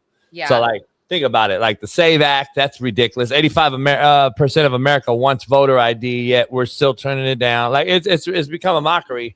And everything else from property taxes to taxes in general. It's just a joke. I don't trust none of them. I've been saying since the beginning. I'm the only one on this show that don't vote. So what do I know? I mean, anyway, that's wild. And like, I also want to point out, like, this is really troubling to me, right? Like, I'm so troubled. But something else is like, I sometimes don't think Trump gets enough credit for taking down people like Nicolas Maduro. Also, Rafael Quintero, who is basically used to be like a cartel leader from, the 1970s on. He was finally arrested, extradited from Mexico to New York by the Trump administration in 2025. And he is responsible for that very infamous and horrible DEA agents kidnapping and brutal 2-day torture before they killed him and dumped his body. And this is why now DEA agents don't go undercover to Mexico alone. This guy, Kiki Camarena or whatever, I think that, I mean, it's an insane story, but because of the Trump administration, we finally have this guy in captivity who has been terrorizing the United States, with all of these drugs for decades upon decades. So the CIA has always ran that. I've kind of got a little bit of insight on that part of it. You know what I mean, though? It's tough, though. It's like super insight. It's like I CIA do runs feel that. Like Trump has so many flaws. Of course, I'm so willing to like put those forward. I'm not sorry about that. But also, he's done a lot of good in capturing some of these international criminals. Yeah, I don't even know, Lauren, no more. Not to beat this to a dead horse. I don't know if there's a fucking Epstein file that exists. I really don't. I think we're being lied to for other reasons. I think the left and the right are all in on it together when it comes to at the end of this day, this is a distraction drill to distract everything else. And then we get what's happening right now. I don't know if there really is one. If there was one, I think it would have leaked somewhere somehow. There's no physical list. Like here's who. Right. Like, it's not like that. And I always get confused because I'm like, the survivors or the victims, they could easily be like, well, I had to do XYZ to this person. That's what I'm saying. So, like, where is that at? Where's all these people that's alive coming forward and saying, this guy did this guy touched me here, this guy touched me there? To me, it's fugazi. Like, I want to know. Yeah, like you're that scared to get off? Is that what you're telling us? No, I just mean not you. I'm just saying in general. Like, is that what you guys are telling us? Like, you're so scared to be off by something that no one of thousands of kids and people, no one's coming forward, and all the so-called celebrities that were on flights and all this old shit. Mm-hmm. Yeah. I don't know. I don't know, Lauren. I'm not. We've been lied to our whole lives since 1776. So I'm not going to just start putting it on it right now. Yeah, of course I'm the not government believing lies to us. Like that's never going away. I just think if you run on transparency, like do a little bit better. And again, it's unfortunate that Trump will leave behind a legacy like that when he has done good. And it's like you are making us really only remember certain things like the negative. So, and if he doesn't get arrested, what's going to happen is, see, if he arrests some people and says, all right, this was the real thing, then the Iran thing that he's now done, it's a wash. Now you're going to go down as, okay, if you put boots on the ground in Iran, you said you weren't going to do that. You didn't end the Ukraine and you didn't arrest anybody. So now you got all these negative. You see what I'm saying? So no, I understand. It's tough. It's really tough.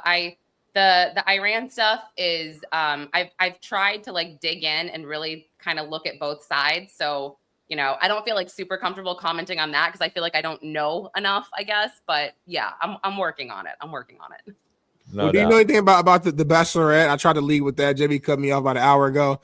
I know you're a fan of the Bachelorette, so I'm just real curious to know what's going on with Taylor Frankie Paul. Well, can I also just say I'm a little confused as to why, and this, I mean this no disrespect, but like, why would you cast like a bachelorette who's basically twice divorced, 2 baby daddies, and also has an aggravated domestic violence assault charge under her belt? Like why is that like a catch? Why would anyone want to? And also, forgive me, I don't think she's super attractive either. Like, I'm kind of like, all right, if you're like this, you know, and that's my opinion. I mean, maybe people do, but I'm kind of like, what are we doing here? So yeah. Men like crazy. That's the only answer I got. Men like a little crazy. Did you see that video? Because I mean, I don't like that type of crazy. I don't. Yeah. Well, I think the craziest thing is that her child was present at the end of the video. The child gets knocked in the head with this stool. Yeah. And she's crying. And so, of course, you know, I love court docs. So I did look up the case. The case was adjudicated in 2025, where she basically pled guilty, and she got a slew of the charges dismissed, like, you know, criminal mischief, the domestic violence in front of a child. She pled guilty to the aggravated assault. That stuck. She got 3 years probation, which ends this August. But the problem was, number one, that video had never been leaked. Number two, she was filming the other reality show she's in February with this guy, The Secret Life of Mormon Wives. They had another DV investigation open incident that resulted in last Friday, her ex filing a protective order against her. And the judge granted it. And now she's lost custody of the child they share. And she will, you know, remain with supervised visitation. She has to stay within 100 feet of him until an April hearing. So yeah, this is horrible. This is like such a bad look. I don't blame ABC. Yes, Mr. Brown. White mom? Yes. Why? Oh man. Wow. Wow. What? Has a whole theory about white mom. JB, why don't you explain to LC kind of your mindset when it comes to white mom? Lauren, by the way, is a white mom, just for clarity. Go ahead, Jason. For the audio listeners, respectfully, Lauren is a white mom. Yes.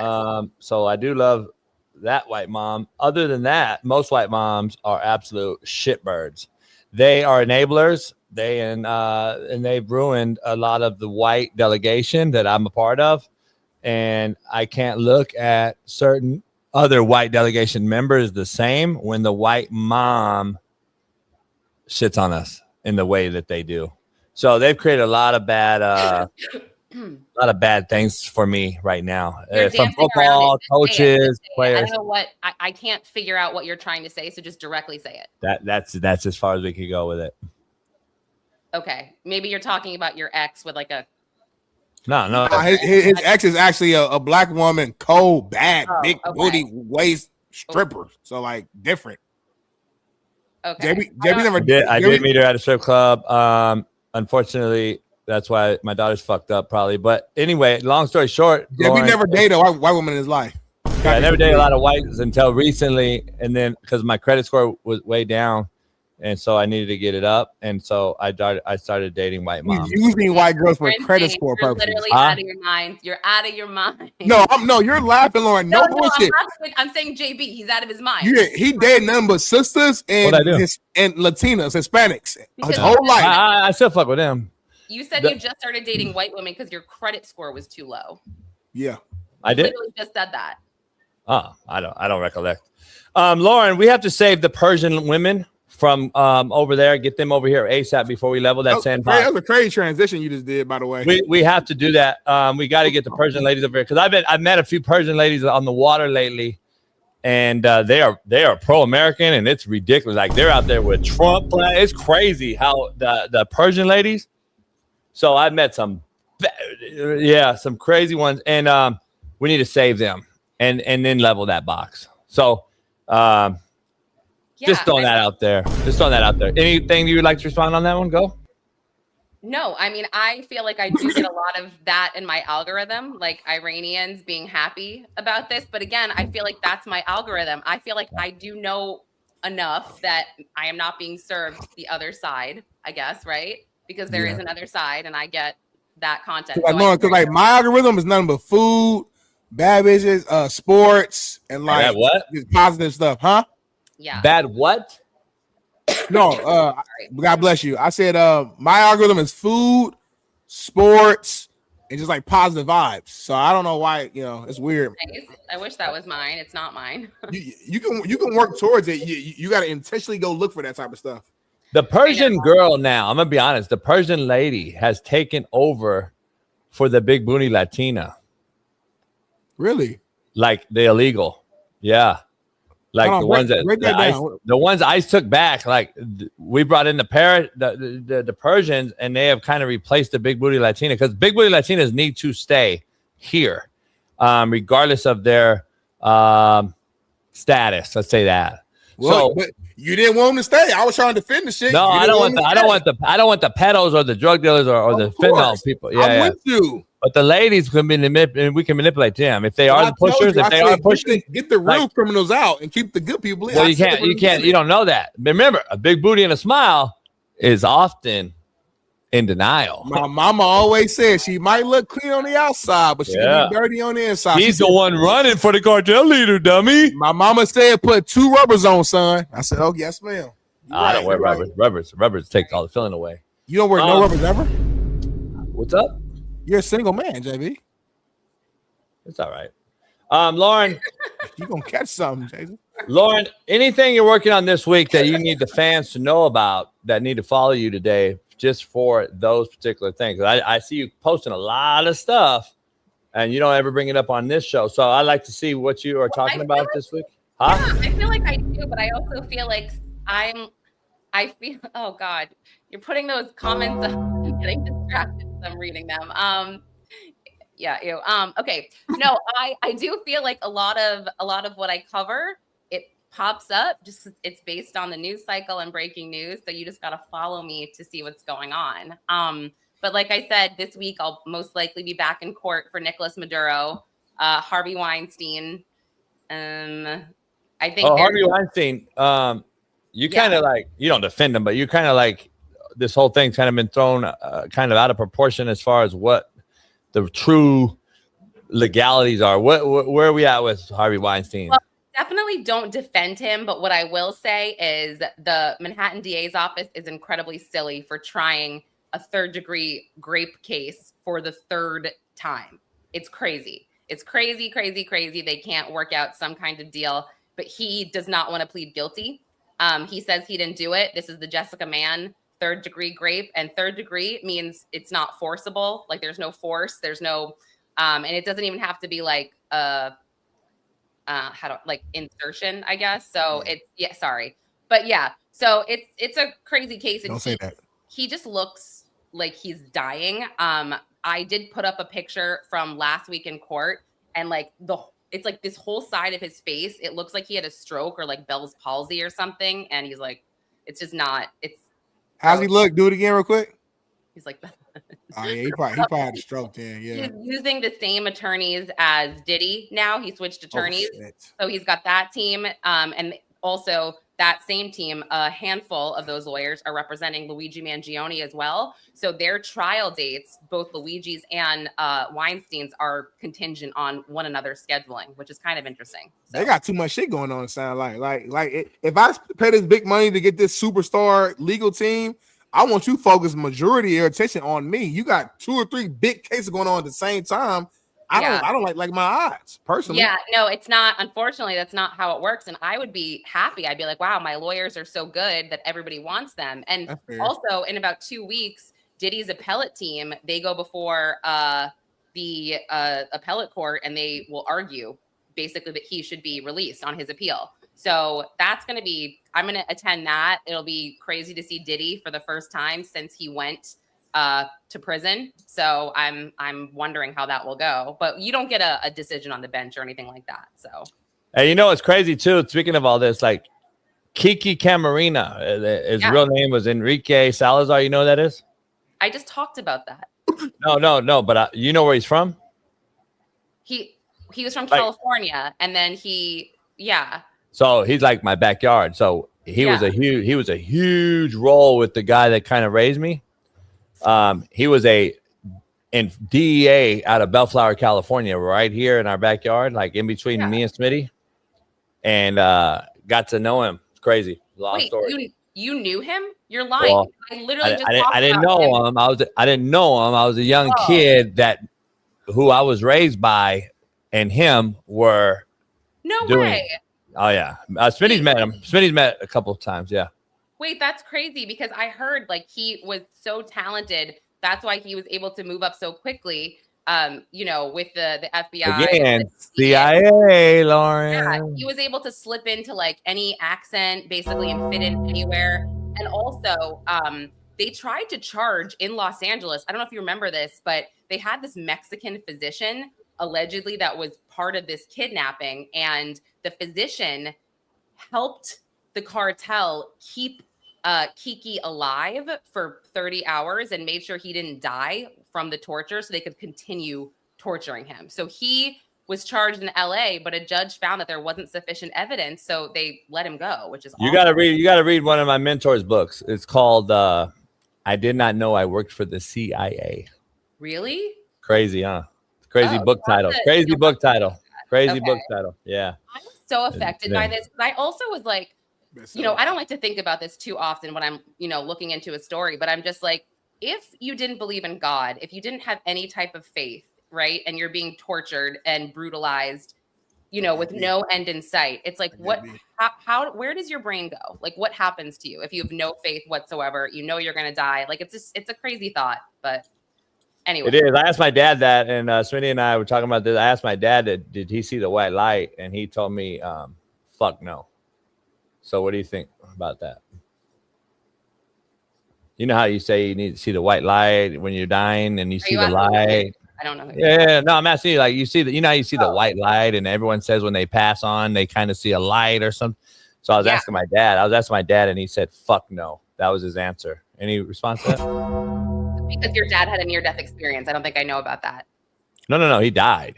And I was asking him on his deathbed, do you see the white light? Hoping he's moving on. And he told me to fuck no. Oh my God. Did he really? Huh? Last Did he word. actually say that? Last word. No? Yeah. Last word. Yeah. Last word. Gosh. Oh my God. He is his daddy's child. I will say that. I'm sorry, but that's really funny. That's kind of a good memory. Like, no? Huh? Nah, it's a hell of a memory.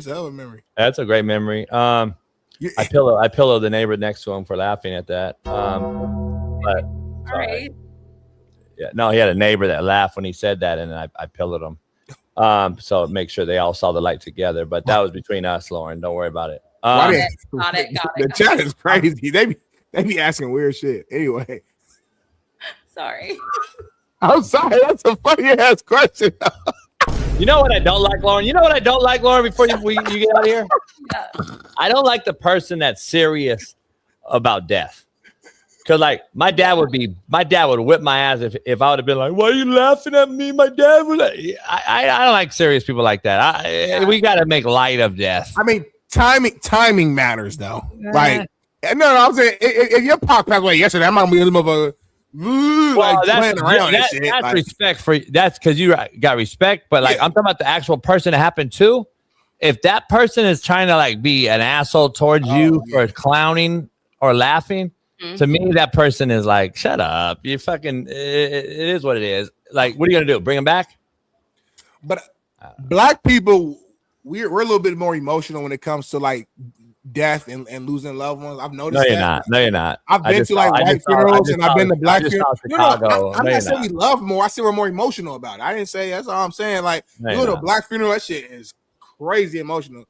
A lot of white funerals I've been to, like, people are sad, but it's like it's a little bit more just. Well, y'all twerk at the funeral. Back probably is what maybe you're trying to say. Lauren, Smitty talking about twerking at the funeral because they like the twerk and pop the ass and shit, and then people get. I've seen that one video, but that's not something that we do. That's not a representation of black culture, and I hate when white people do shit like that. You guys will find the few very rare examples of us doing something. Who's you guy? Embarrassing, and then you use that and say, and to define us as a collective as a whole. So that's not who we are as a whole. Who's you guys? Well, sorry, go ahead. Oh, go ahead, Lauren. Well, I was gonna say.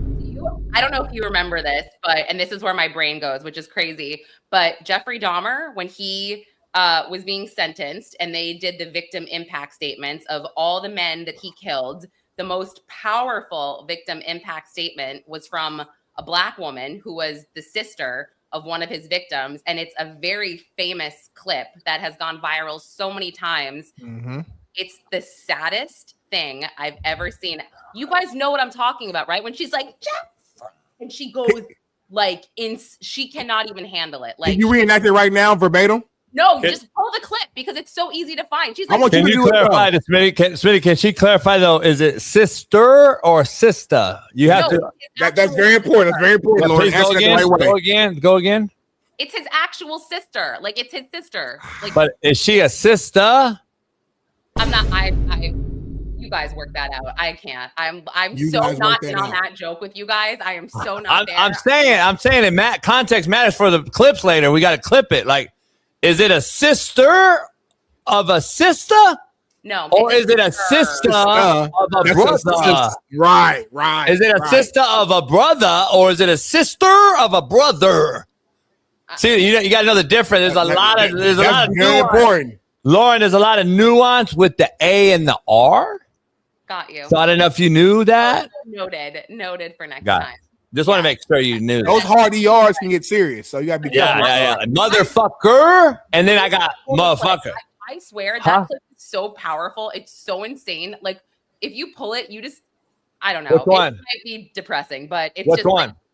Like, the clip that she's referring to of the sister who was murdered by Jeffrey Dahmer. Brother. Brother. Yeah. So he wasn't a brother and it wasn't a sister. But if a brother goes inside of a ratchet strip club, is he now a brother? And if that same brother leaves the strip club and goes out to Manhattan or to Beverly Hills, is he now a brother? Well, hold on. Jeffrey Dahmer is a brother. Right. Through. Exactly. He's not a brother that killed a sister. Dahmer used to eat brothers. Right. Shout out to Dahmer. What I'm saying is. What the fuck you just say? Huh? Lauren, did you hear that? I did hear that. Okay, I don't know where we are. Fuck it. I don't even know where we are. It's crazy. I'm about to beat his ass when I next time I see him. I lost my phone and I got people texting me and I don't know their numbers and I'm like, who's this? And now they're offended. And Lauren, everybody in the comments, it's a stupid ass question, but I'm gonna just ask you anyway because I keep putting it in the comments. They're saying, can you ask Lauren if she's sitting in a wheelchair? Can you just clarify that you're in a wheelchair? I think because you got the high neck, neck thing. They think, thank you. It's a regular computer chair, guys. Everybody relax. You thought that she was fucking what's his name? Fucking from X-Men, right? Like, come on. No, the fucking guy, the guy that apparently predicts everything. What's the name that died? I don't know. I mean, I've resorted. Sorry, and I just showed my blanket because I'm freezing this morning and I'm getting sick. We got to see it fully now. Show the blanket. Tell us where you got it from and where we can buy it. I'm in a wheelchair, but like really, I'm really cold. That looks so comfortable. Oh, I know that type of blanket. It's a comfortable blanket. It's really good. The blanket's really good. And actually, like, I think I might have a fever because I am freezing when it comes off, and it's really weird. But You sick as hell. I can't read the comments like while this show is going on because I'd probably kill myself because, like, you know, that's just how it goes. So I'm actually impressed that you do read them like now live. When I was talking about this at the beginning, I was talking about like after the fact. Like if you know, he clipped something or whatever, and everyone's like, oh, Lauren's down for it. Ugh. So anyway. Yeah. But yeah, good on you for Even in the event that you were, Lauren, you're a grown ass woman. You do what you want to do as a grown woman. Down, up, side to side, whatever that means for you. You're a married woman with kids. You pay your taxes. Whatever you want to do in this world, as long as it's legal, that's your freedom to do that. Yeah, thank you. But no, I am not in a wheelchair. Although that sounds kind of good right now to be pushed around for for a day. What? I gotta. JB, let's end on something big, JB. Floor is yours, JB. Bailey, can you remove one of the pictures out of the thing real quick for me? I just want to be clarified that this is not who the crowd was talking about, Smitty. Because apparently the crowd thinks that this was who they're talking about. I don't understand. I don't know who this is. So I'm so confused. Oh wow. We do kind of look alike. We look slightly similar. Maybe it's the head. It's this way. So that's not who they're referring to, correct? Yeah. Well, wow. I'm just asking. People in the crowd thought that was who that was. No, I feel like maybe I deserve that for her. Smitty, where are you at? I want to get a new office chair now. Anyway, that is not who LC is. So everybody out there that has any questions at all, refer those to the Coach AB Show at gmail.com, and we'll address those. You keep LC out of it. No, was not her. I'm a big girl. Okay, I'm a big girl, but I'm allowed to vent sometimes. Okay, I'm a big girl now. Yeah, totally. Anyway, Lauren, it's been great. We love your segment. I love you guys. 90% love your segment. And remember this, Lauren, I'll send you a shirt. I'll send you a shirt that says this on the back of it. It says, love our haters. They are our biggest fans. That's true. Haters. Repeat it. Go. Tell me again. Love our haters. They are our biggest fans. Yeah. Okay.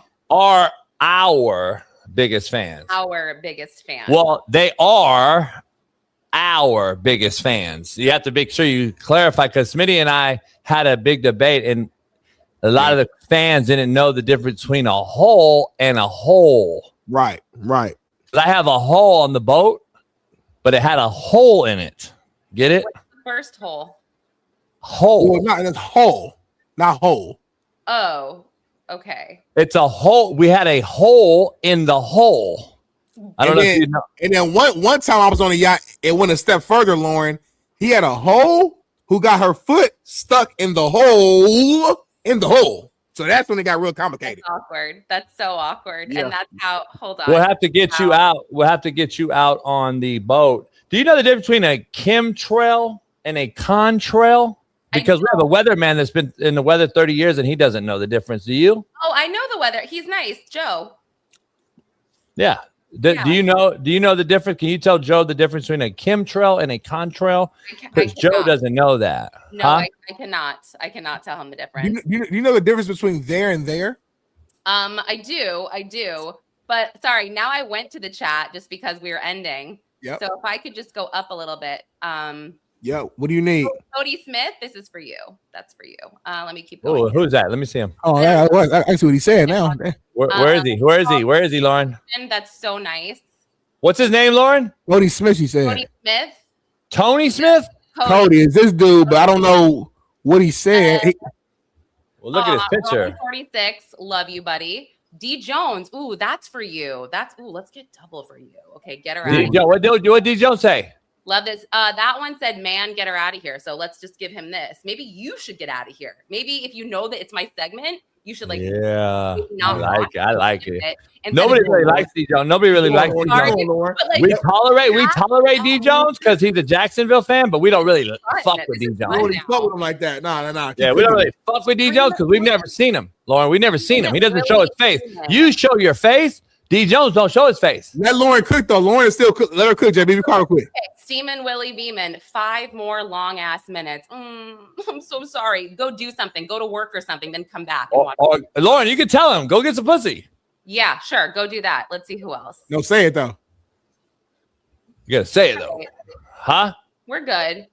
Lauren is slow. Herbal B, no picture. That's for you too. Ooh, I love it. Oh, Andrew Nance, you're cool. I like you.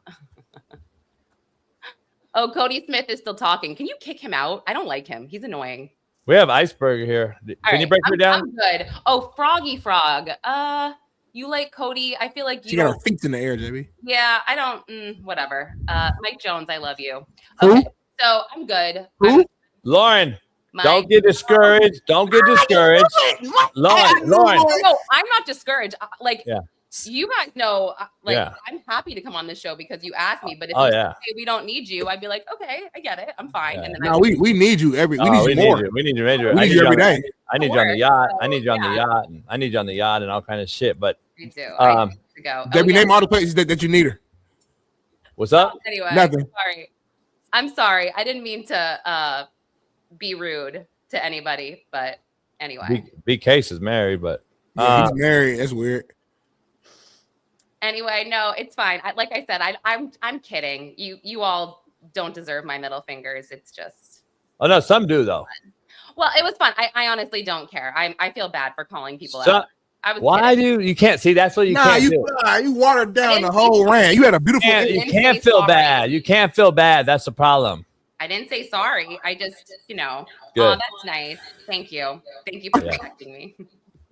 Eddie's like he's what we call remedial. Okay. So don't worry about Eddie. Eddie's got a great heart. I'm literally not.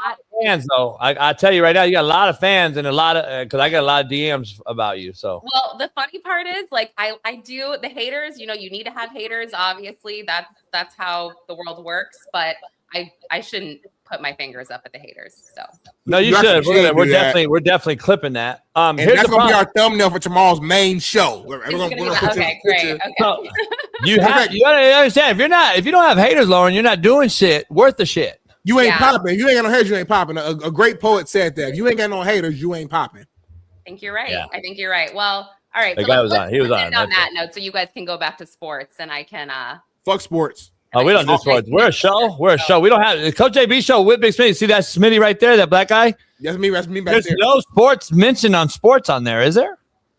You know what I mean. It's a show, Lauren. We do a show. We don't talk sports in all season. We do a show. I mean, I feel like your audience comes for the sports, and you guys, of course, And you. but They come for us. They come for us. It's not about me. It's about us. Yes, collectively, but also the headliners, right? Without you, there's no us. That's very sweet, guys. That's very sweet. And Big King wanted to say good morning as you leave. Okay. So if you want, Let's oh fuck. Hi, friend. What's up, L Boogie? How you doing? Oh, I'm hanging. That was a funny edit from last week, right? I enjoyed it. It was, Lauren. So we have to address it real quick before you get out of here. So your husband and everybody did not any means. A lot of people sent me messages saying that they were disgusted by Big King's performance that day, and he was trying to get at a married woman. So, Shaun, would you like to address the crowd there real quick? See, when you're a big dog, you don't worry about the opinions of sheep. Ooh. I don't spend my time commenting, reacting to. You can't get me emotionally hijacked. And Would to you like to defend wipe this side off your lip right here? You got a lot of excess. Yeah, you're doing that side. There you go. I don't think Shaun would try to get a woman by showing his feet. I don't think that's one of his methods. I don't think anyway. But see, Smitty, you weren't here, man. They were fucking. They needed service though. Oh yeah. They were dry. First of all, my feet are A1, like top 5 percentile, especially for a guy that played football for his life. I thought they were fine. They actually looked better than I thought. Like I literally did. I mean, also because you took your shoe off or whatever and you showed us, I was like, all right, they're going to be decent. I feel like, right? Right. You know, I'm top 5% when it comes to feet.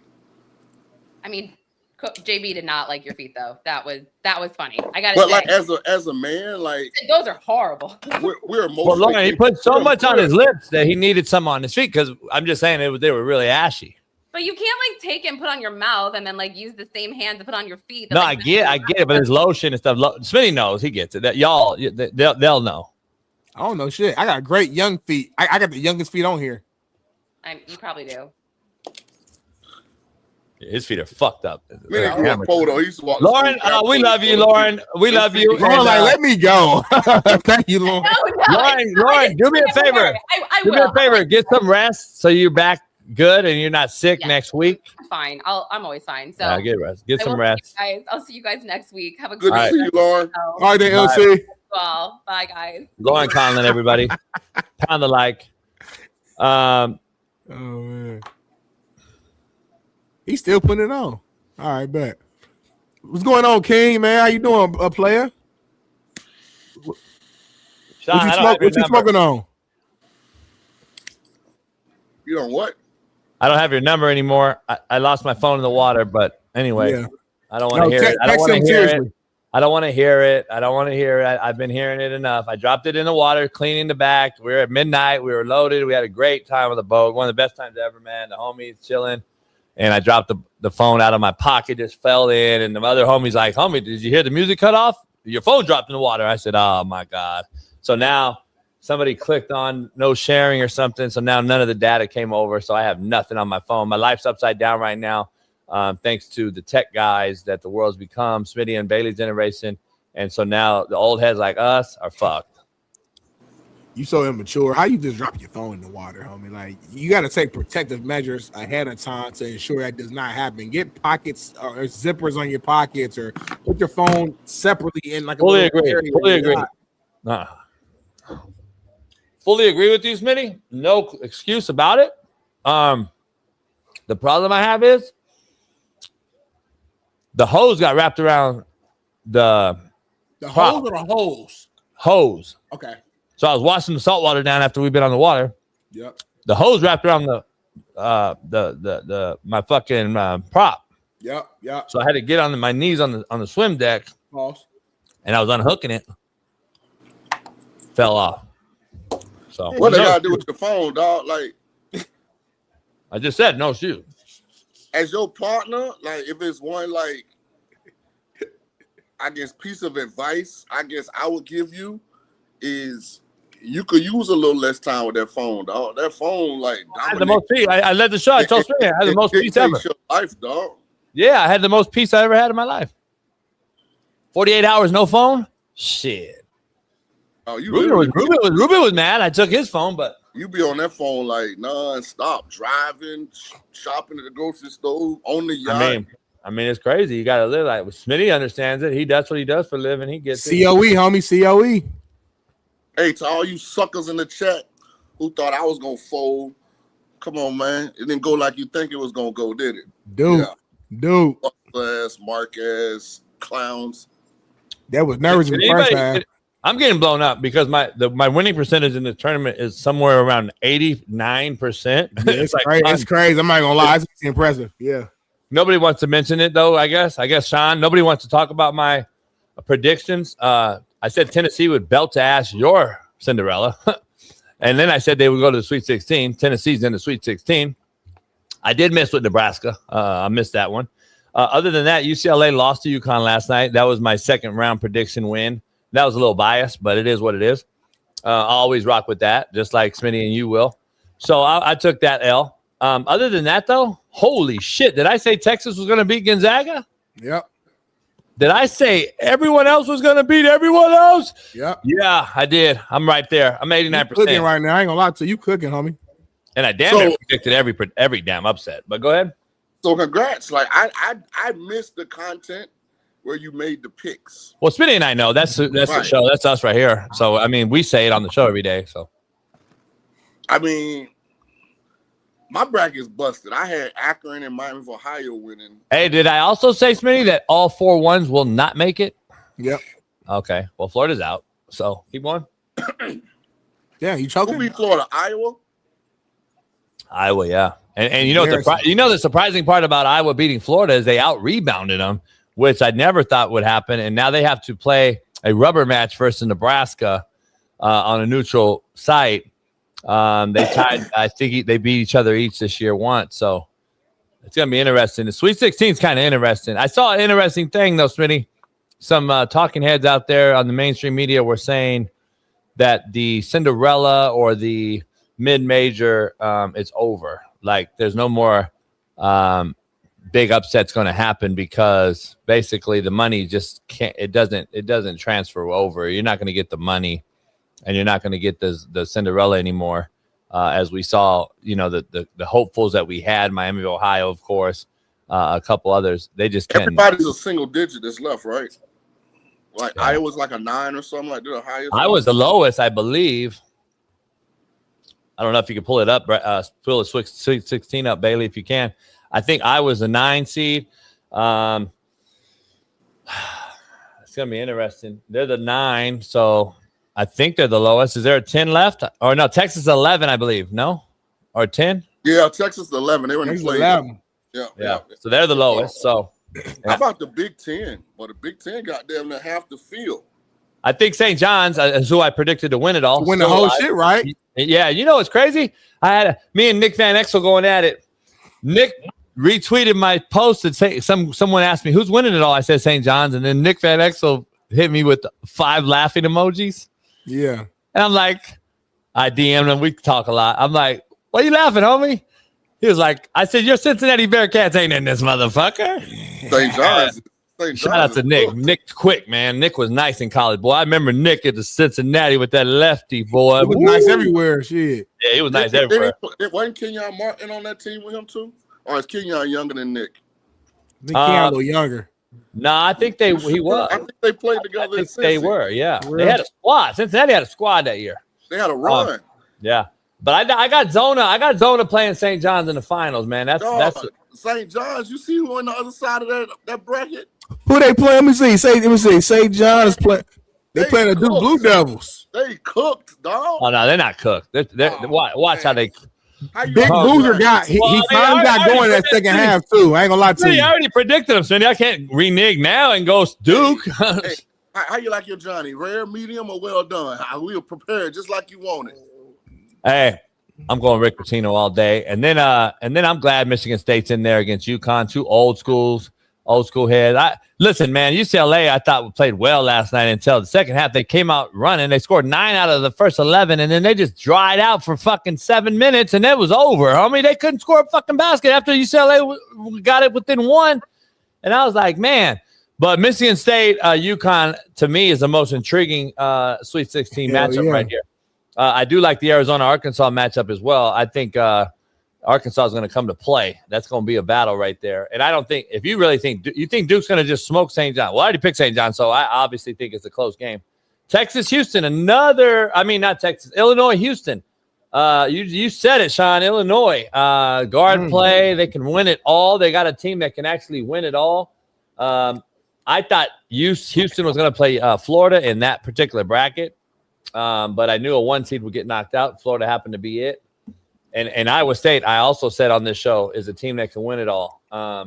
They looked as good as you can look in the second half against Kentucky. They put belt to ass in that one. And then Michigan's length, Shaun, I believe, is going to present a problem to Alabama without Is the weed boy back yet or no? I think he's done. I think they booted him off campus, so I don't know. He's going through an investigation.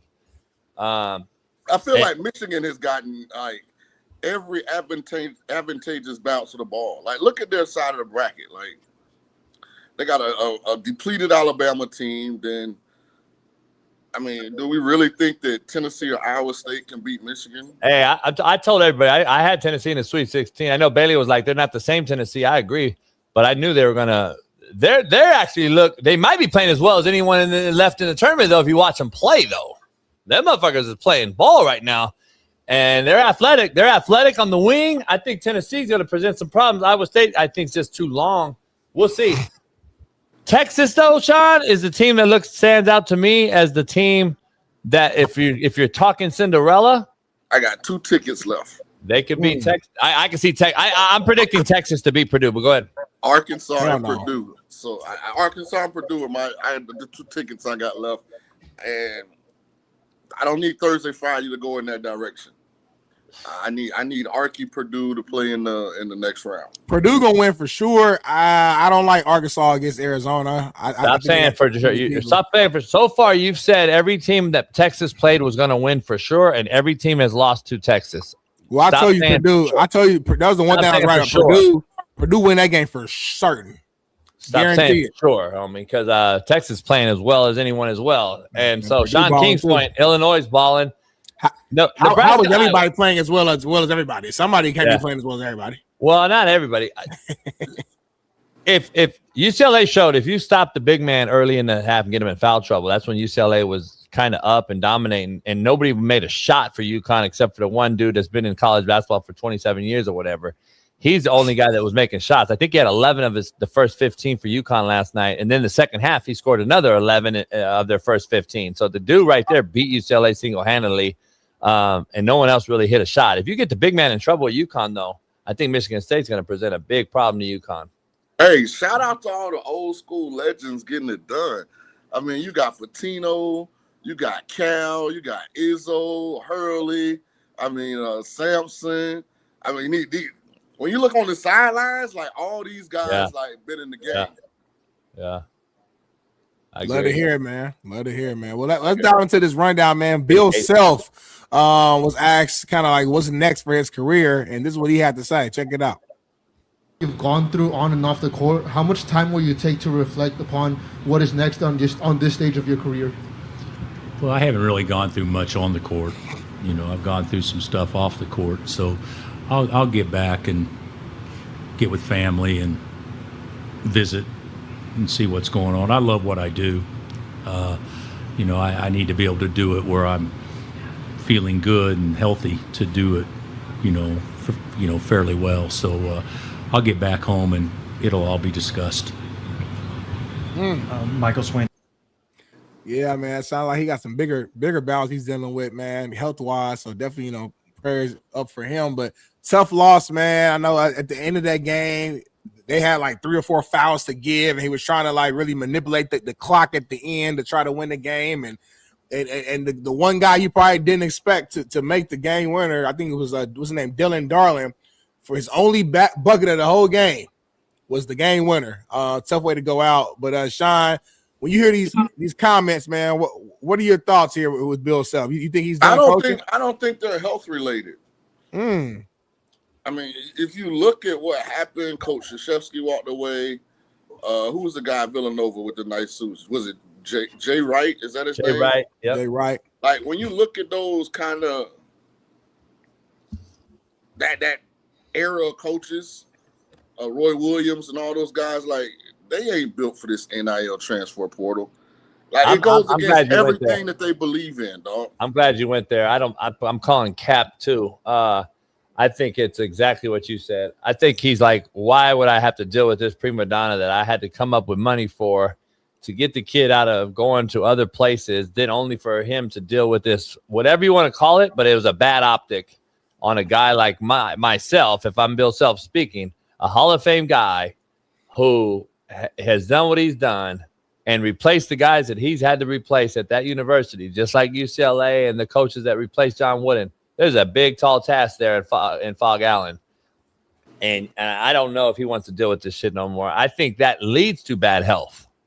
That's what the problem is. So he can be truthful, Smitty, in saying it's his health, but I think the health is from stress and the fact that I just don't love my job no more. I don't think these guys love their jobs, homie. You have to love going to work every day when you're a coach. Fact. There's no going in, fuck, man, another day of this shit. Like if you're clocking in coaching, and you can't wait to clock out, you're done. I just don't. I think that he said he still loves it though. I mean, unless you're calling him a liar. He loves the game. I love the game, but I don't love the job. Like Nick Saban loves the game. Krzyzewski still loves the game. I guarantee it, or he wouldn't be on shows talking about it. Jay Wright's calling it for a reason. Seth Greenberg, all these guys love the game. They don't love the job, homie. They don't love the job. I'll be honest with you. You look at Chip Kelly and Hafney and all these guys that left college football head jobs to go be coordinators at other places. You can't tell me they love the job. They love the game. Like, come on, man. You don't leave head coaching jobs, dog. You don't. Not at Power 4 level to go be a coordinator unless something's fundamentally wrong. And that's just where I think the game is done and turn these guys into not loving their job. We'll always love the game, Sonny. He gave us our lives. You know what I mean? I just don't think you can love the job anymore. And if you don't love the job, then you can't perform it to its best. And that's what I think these guys are at. Yeah. Well, I guess we'll see, man. Like I said, I think he's gone. I think he's gone. If you had to predict, Smitty, Shaun? Yeah, my gut. I mean, the way I don't know, it's the way he's talking. I think he's out of there. I'm not saying I don't know if it's like a forever thing or if it's like a take a year off, reset your mind, come back. But I'm about 50-50. If not this year, absolutely next year. Because I think his frustration really lies in the fact that in order to compete and have a chance to win it all, which is what is the expectation of Kansas. Like, this is a championship or bust caliber school. They are not okay with losing in the round of 32 or being in the Sweet 16. Like, he knows he's got to go get more headaches. I have a conspiracy, Shaun. I have a conspiracy that I don't know if anybody will say, but I'm just speaking outside the box here. I believe that Pitino and Calipari, why would Cal leave Kentucky to go to an Arkansas? To prove himself? Nah, they don't prove. Why does he need to prove himself? He's taking 4 teams to Sweet 16. What else does he need to prove? He's won natties. Here's what I have. This is what I think. What is Cal Pitino right now and Michigan State Izzo? What do they all have in common? They're old school.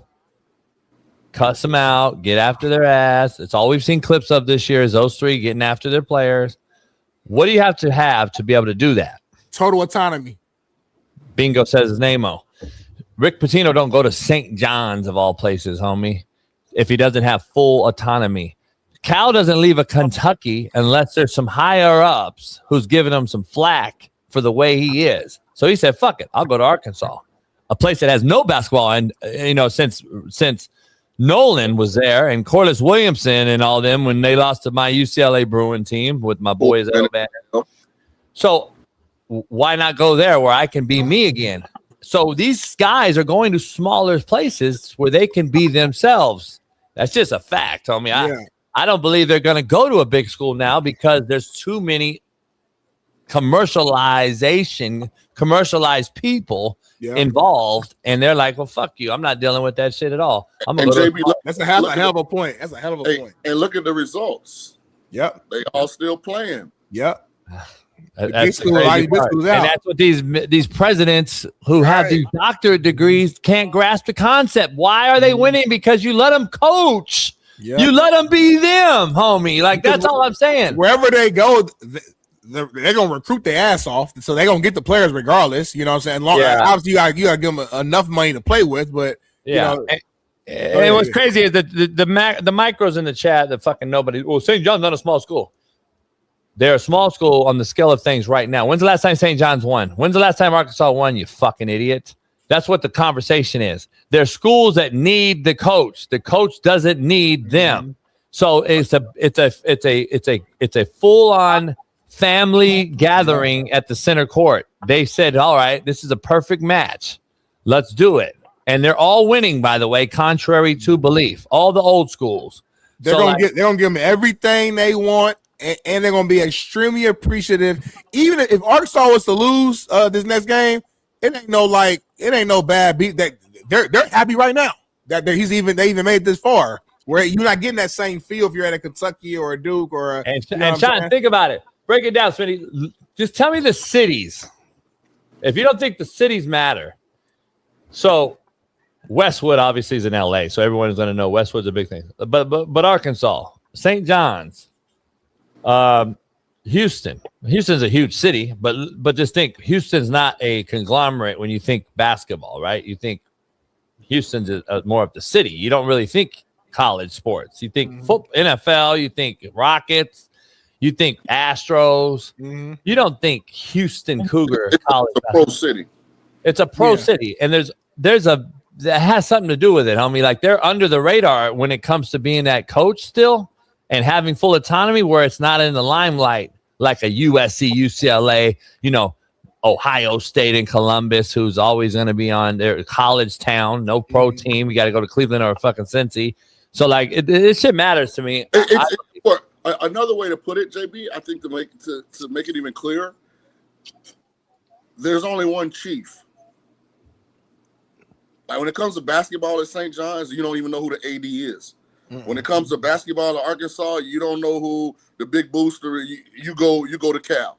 When it comes to basketball at Michigan State, boy, Izzo done withstood a whole lot of stuff that got a whole bunch of other coaches fired down there. Where's that? East Lansing? Yeah, East Lansing. Like there's only one chief in those programs. No doubt. And so now the culture doesn't change from year to year. Because the voice that's dictating it is the same. Like some of these other schools, like, this group of boosters, they think they on the same level as the coach. This AD, he want to be all up in the videos. You know what I'm saying? Taking pictures. I think like FU2 or whatever your name is. I just think you're fucking retarded and you don't understand what the fuck we're talking about. So we do know where St. John's is, you fucking idiot. Like, yeah, you do realize, right? What did I just bring up? UCLA and SC. They're in LA, right? You fucking idiot. I don't understand how stupid some of you are in the chat. I really don't. And you know what's interesting about Arkansas? Like I saw somebody, the Walmart. But you know what? You don't even know if Walmart, like you don't know what level they invest in Arkansas because they're not trying to be a chief. Tyson meat plants there too. Tyson fucking chicken's there too. But they ain't like the Papa John's dude who trying to be in the booth at the game. And, they behind the scenes with it. You don't know no details. They go to resources, hire the right person, let him run the program and get the success we're looking for. Hey, the guy in the chat right now, you got 2 seconds. Type it right now. What city is Walmart from? Go. Ooh. Arkansas got cities?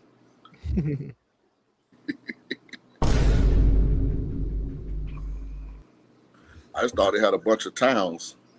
He knows so much, but he can't tell me the city Walmart was from. He's trying to Google it. He's trying to look it up. It's fucking ridiculous, man. These motherfuckers just say anything. Bad service. They just say anything.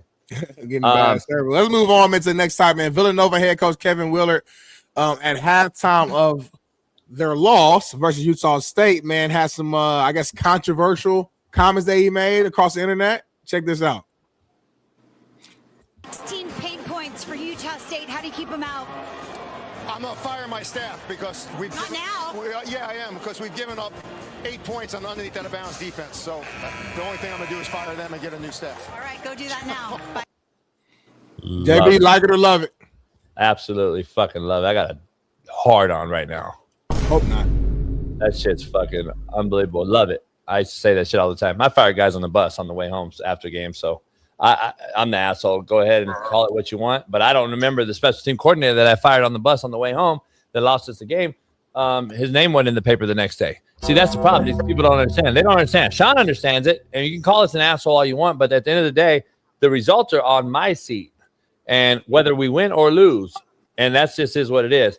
I actually like it. It's called accountability, and there's a reason he called them out. There's something that they did. Obviously, at least he has the staff has autonomy and has a position on the staff, Smitty, to do certain tasks. So whether it's a substitution guy, whether it's a timeout guy, whether it's whatever, somebody fucked up.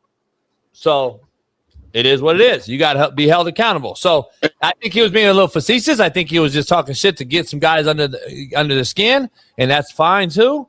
I haven't heard he fired anybody, but I actually like I like it. And unbeknownst to the casual,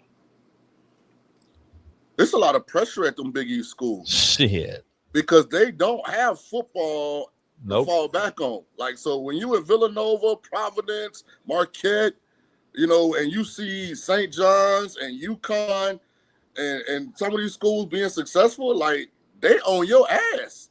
Like you remember, like UConn left the American Athletic to go to the Big East for just basketball reasons. Like that's why UConn's an independent in football. So like these ADs and presidents don't think like Villanova. Hey, Jay Wright won some championships. I mean, we produce their football program, I believe, is FCS. And their football team FCS or D2? Mm-hmm. Dante DiVincenzo. Like, hey, so will it like if you're gonna press me, I'm gonna press my staff. I like it because, like, you know, I said as a former athlete, I like it. I guess the only pushback or question I would ask, you know, if I was on the other side, though, is like it kind of comes off as if he's like saying, like, this ain't on me. Like, this shit, it's on the rest of my staff. So, like, you as the head guy, it's the only piece of it. I'm like, well, you still the head of the snake. You still got to take some ownership in this. And by you going there and saying, I'm firing my staff, is basically saying, this ain't got nothing to do with me. The reason why we're getting outscored in the paint is because my coaching staff is shitty. You know what I'm saying? I think that's a micro take. I think he actually says exactly what you just said. I think he says exactly it's on me. That's why I'm firing coaches. Because I hired exactly what he said. I don't get what your point is on that. And I told him to come up with an elite defense to defend underneath the basket inbounds plays. And everybody in the chat that doesn't understand it are casuals. Like, show me your resume, because everybody in the chat that's never coached is literally, you sound fucking retarded. I'm going to be honest, and you don't know it. Just stay out of it. He's absolutely telling you that he's taking accountability, and this is what they did. See, Smitty, what we don't understand is this guy can win a natty and next year be fired, and nobody feels sorry for him. How many coaches have we seen win Super Bowls and get fired a year later, Doug Peterson? How many Super Bowls winners are just remembered about what they did late? What have you done for me lately? I mean, nobody feels sorry for those coaches getting fired, but now all of a sudden it's an accountability thing is a bad thing when you tell the coach, "Hey, dog, I hired you." See, I mean, that's the thing. But that staff probably getting fired too, though. So like, we all together. Thank you. So here's my point. Here's the issue. We get hired. We don't get fired. I get fired, homie. People don't want to fucking bring that up. We all get hired, but I am the motherfucker that gets fired. Let's not forget all that shit to the casual and the fan base and the crowd right here who's like, oh, it's not ownership. He's not leader. Shut the hell up. He hired the dude. And without him hiring him, that guy don't have a job nowhere else, by the way. You gave him the opportunity to perform. He didn't perform. That's what real jobs entail, Smitty. We don't perform, we get fired. I mean, that's any job I've never known, Smitty. Let's be honest. No, of course, but I guess two things. One, did he fire him? I haven't heard anything. Number one. Number two, was it necessary to say it though? Publicly. Absolutely. Not like this. I'm talking to the staff. What was the win in saying it right here publicly? Because the staff didn't hear this. They didn't hear this until after the game. They went on social media. So you can't say he was trying. You can't say he was trying to motivate him because they don't even know he's saying this shit. So now maybe I'm giving him too much credit. Yep. But you can accomplish a lot in that little moment because that's your national platform. Because one thing about Villanova, even though there's a lot of internal pressure, unless they make it to the Final Four, like they're not getting the national conversation, right? So this is like his staff will see this. Already saw it a lot. They saw it a lot too. And you know what? Any other really good coaches out there that got interest to come to Villanova, they're gonna see it as well too. So he might get some calls from some unexpected numbers in a good way. They lost though this game, right? Yeah, they poop. They out of there. So the shit didn't work. So no, but it did work because we don't know what it's gonna do. Well, it didn't work. It didn't work short term. Smitty, at the end of the day, let me ask this, Smitty. No, this is a good topic. They lost, right? If the AD walked in there and fired everybody tomorrow, what the fuck's the difference? Right. None. All you casuals out there, tell me the difference. The AD goes in for losing this game tomorrow and fires everybody. What the fuck is the difference in what he said? Oh, but nobody can answer that shit because y'all don't have a fucking resume and you all need to shut the fuck up because you never coached a fucking thing in your life. You haven't even coached Pee Wee. To that point, JB, let me expound on what you just said for a second.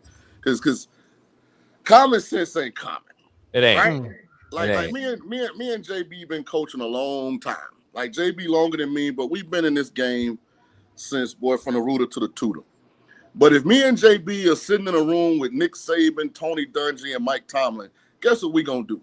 We're gonna shut the fuck up unless they look at us and ask us to say something. They want our opinion.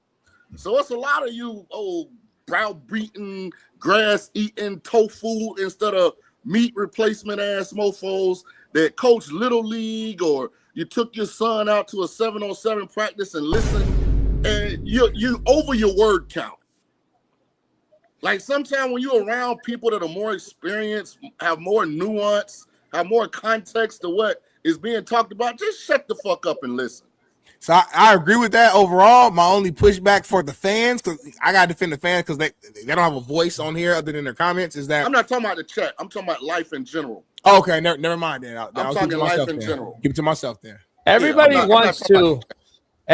wants to like go into other people's lanes without having any experience in that lane. It's the secondhand embarrassment for me is just at an all-time high. And social media has allowed that. What we started the show with, the cell phone and everything. Everyone thinks they're somebody else that they're never ever dabbled into. They've never dabbled into the space, Smitty, of anything that we've ever done. That's all. They never dabbled into it, but they all know it. They know everything. They're the knower of all things. It's crazy to me. See, the difference is, well, JB, you don't know that, but it's my show. Yeah, that's what you don't get. But it's okay. It's okay having an opinion, though. You want on your show, but see, that's the problem. These motherfuckers don't have a show, and they don't know anything about our profession, and they don't know anything about Smitty working at Fox behind the scenes and doing what the fuck he had to do, and Shaun being in ESPN doing what he had to do after football, and then everything that entails and that goes along with it. But y'all bag groceries and tell us everything that we don't know. The shit is crazy. Like, think about your homeboy, for example. Like, he a cool dude, right? Mm-hmm. Next time we have something at JB house, dog, just pipe down a little bit and listen, man. You might learn something, man. Your homeboy who like to take over the lives. What we talking about? You know, everybody in the chat, you got that one partner. You got that one partner, right? Like,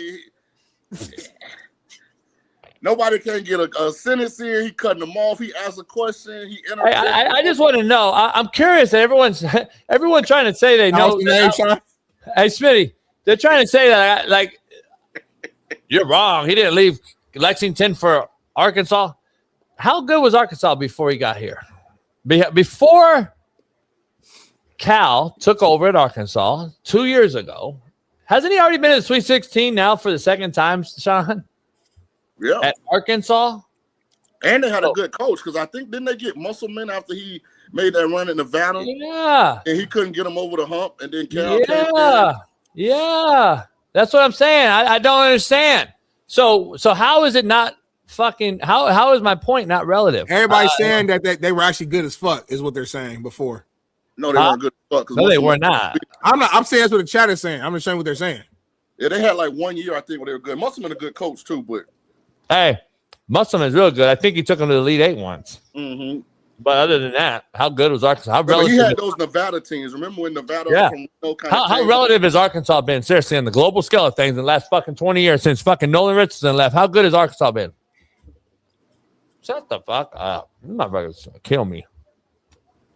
By the way, I need Arky to pull this upset. Well, that's not gonna happen. So I don't. You're losing both your ticket. Well, you're gonna lose one ticket. Purdue's your only way in. Mick Cronin on what UCLA needs to change to advance through the opening weekend of the tournament after UCLA's loss versus UConn, and he had this to say right here. Check this out. Anything needs to change with the approach, roster construction, or the way you're. Yeah, I have no. Right now, I'm worried about tonight, consoling the guys. We'll stay here in the front row. I'd like about $5 more. There's my answer. Factor cap, JB. Fact. He knows that's what it is now. But I gotta push back. We've seen teams with big NIL packages get eliminated. So it ain't just about the money. It ain't just about the bread, homie. No, it ain't about the. I know we had Mick on our show. Shout out to Mick. So I'm not dissing him. I'm just saying, like, it ain't 100% just about the money, though. Go ahead, Shaun. This seems personal, JB. Like, this seems like he's talking directly to his funding base.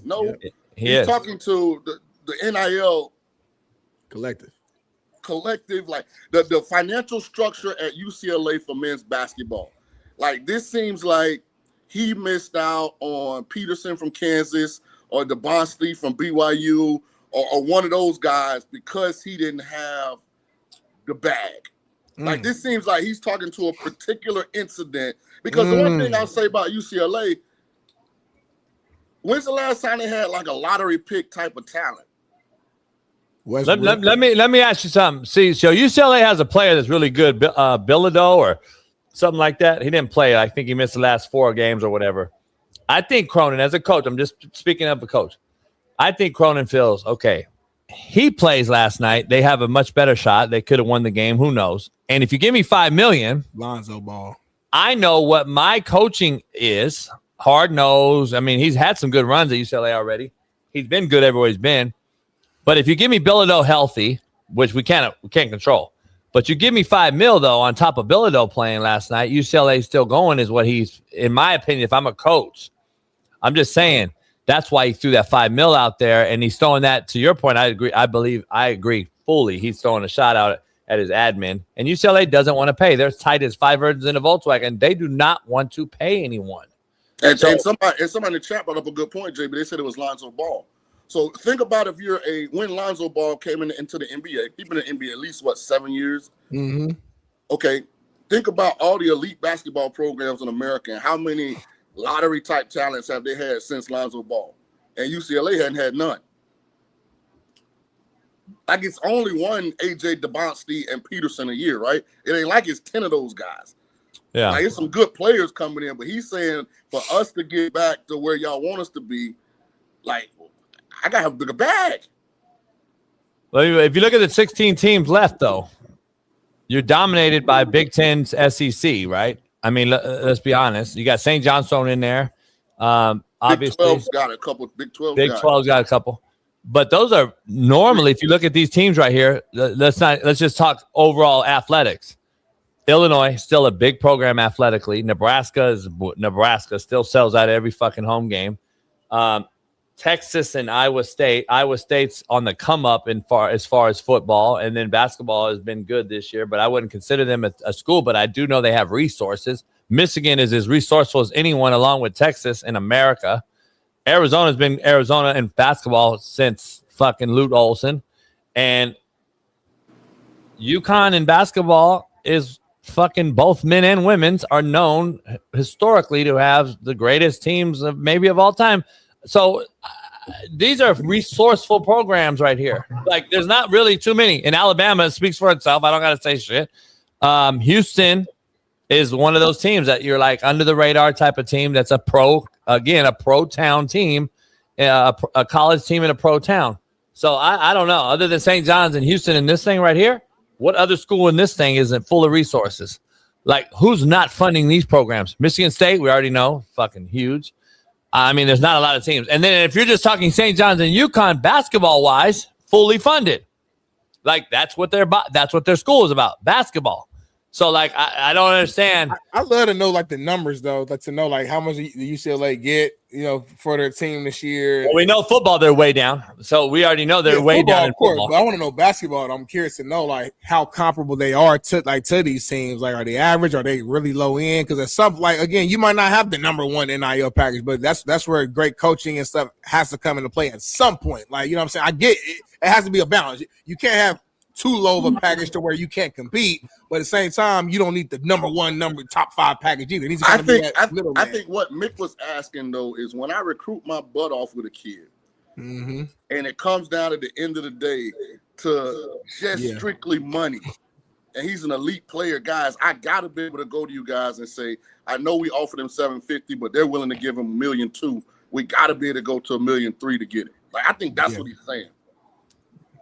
That's every other coach in America feels the same way and hopes they can do the same thing. I bet, but he's saying, the problem is match the expectations with the available bag. That's all he's saying. And the expectations are UCLA. See, that's what people don't understand. He looks like a buffoon, and he's getting critiqued out here today by everybody in the chat and ourselves and everyone in America that based on John Wooden's success. Based on the success that Jim Herrick, John Wooden, Walt Hazard, all these guys had with all these great teams, he's being judged the most win. This is the most national championship team in history we're talking about. This isn't just a middle of the run fucking Cal State Fullerton, homie. Like, this is a big time program that all eyes are on you, and you're being judged every day to be fired at UCLA in basketball.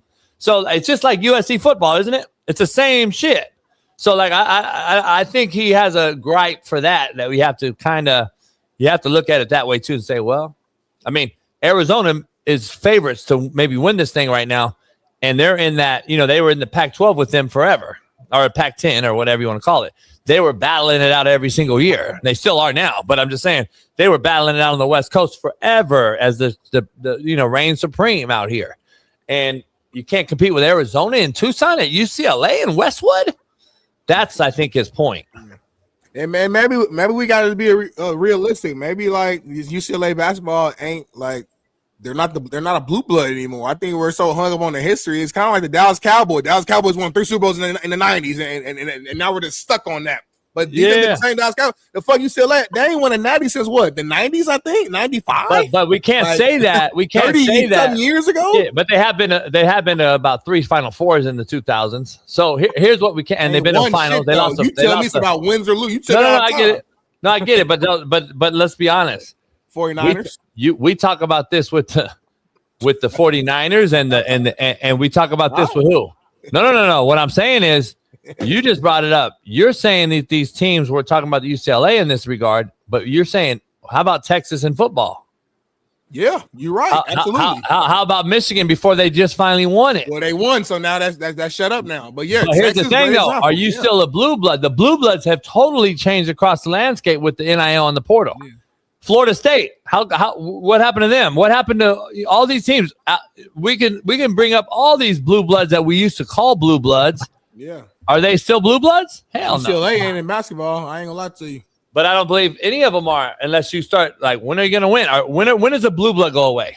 I don't know the question. I don't know the answer. You don't get to go away. Like, your fan base still has that level of expectation, even though there's no recency to it. So if you don't win in 50 years, you just blue blood. I know, but that's why UCLA's had how many coaches in the last 12, 15 years? Because when you take that job, the expectation is you're going to bring them back to that level of notoriety. Yeah. UCLA, in my opinion, in basketball, can never not be a blue blood. I just feel like they ain't been relevant a long time though, since Lonzo probably really. But you could be a blue blood and not be relevant. I get it, That's but relevancy is a thing. I get that, but a blue blood and you're the all-time national championship holder. There's no way you just take that away. Like, you've had Kareem and Walton and you name the players that came out of UCLA. I don't know if there's too many schools out there that have a better NBA resume than UCLA. And see, I think California got a TMS problem. For every college program, football, basketball, don't matter. It's too much shit to do in that state. Like, I don't know that there is a California college athletic program that has like this great environment and atmosphere on a consistent basis. Yeah, they'll get behind you if you're really good, but just like that committed, like, we gonna sell out even when the team is in like a slightly above average. Like, is there a school in Cali that got that kind of energy year in and year out? Like, there's too much shit to do in California. No, you're on to something. We've been saying that, like my boy Bone in this chat. We've been saying this for a long time. If your team is not very good, you are in the mountains snowboarding, surfing on the ocean, you're camping in the mountains, you're fishing on the water, you're at 1,000 different lakes, you're enjoying the weather, whatever it may be. There's too many things. And then you have the Dodgers winning, the Lakers, who are the Lakers forever. You got blue blood pro teams that are always going to be those teams, the Lakers, the Dodgers. You got the Rams now that are good. The Chargers are now in LA. Just think about it. There's no dog. We are the most fair weather fan base in all of sports. Californians or LA, whatever you want to call it, whatever. If you want to just piggyback it and pinpoint it to LA fans are most fair weather fans. And half of it's because the Rams left for St. Louis and won a title. And then when they came back, nobody really gave a fuck because they were gone for 20 years. And then they came back, even after they won in L.A., Stafford's first year here, there was even nobody showed up for the fucking, nobody even showed up. All the shit, yeah. Nobody showed up to the parade. Nobody cares. I'm just saying. It's actually crazy, or I'm surprised that you actually stayed loyal to them when they went to St. Louis, though. For real, just knowing how LA you are. We didn't have a team in LA, and the Rams were my team, so I'm like, well, fuck. It's crazy. Georgia Frontier ruined that. We already knew that that's what it is. We let a broad run something, and I was like, fuck, man. So it was a shithole. It was a shit show, and we still had the second largest media market in all of sports behind New York, and we didn't even have a football team, Smitty. Well, so that's how big our media base is. That's how big our media base is. So when LA came back and won right away, so now you're like, well, fuck. And let's be honest, Smitty, you've been to games. I've been to a couple games this last year. The opposing team's fan base fills those stadiums more than our own. Hell yeah. Perfect example when SC played Michigan. Yeah. Like, that's a Michigan crowd. Fuck. And you go to Chargers game. SC is the flagship collegiate football program in the state of California. And you go to Chiefs. I mean, you go to a Chargers game, Smitty. You know, fuck. They were playing at the Home Depot Center not too long ago, homie. In front of there was only 30,000 that could fit in there. It's a soccer arena, and half the thing. If you played the Steelers, it was fucking all black and gold, homie. Black and yellow. They were bumping black and yellow. They're playing that shit in L.A. We played that shit in high school from my school. By the way, shout out to the best program in college basketball. I mean, salute my Duke Blue Devils, man. We've adapted to this new environment.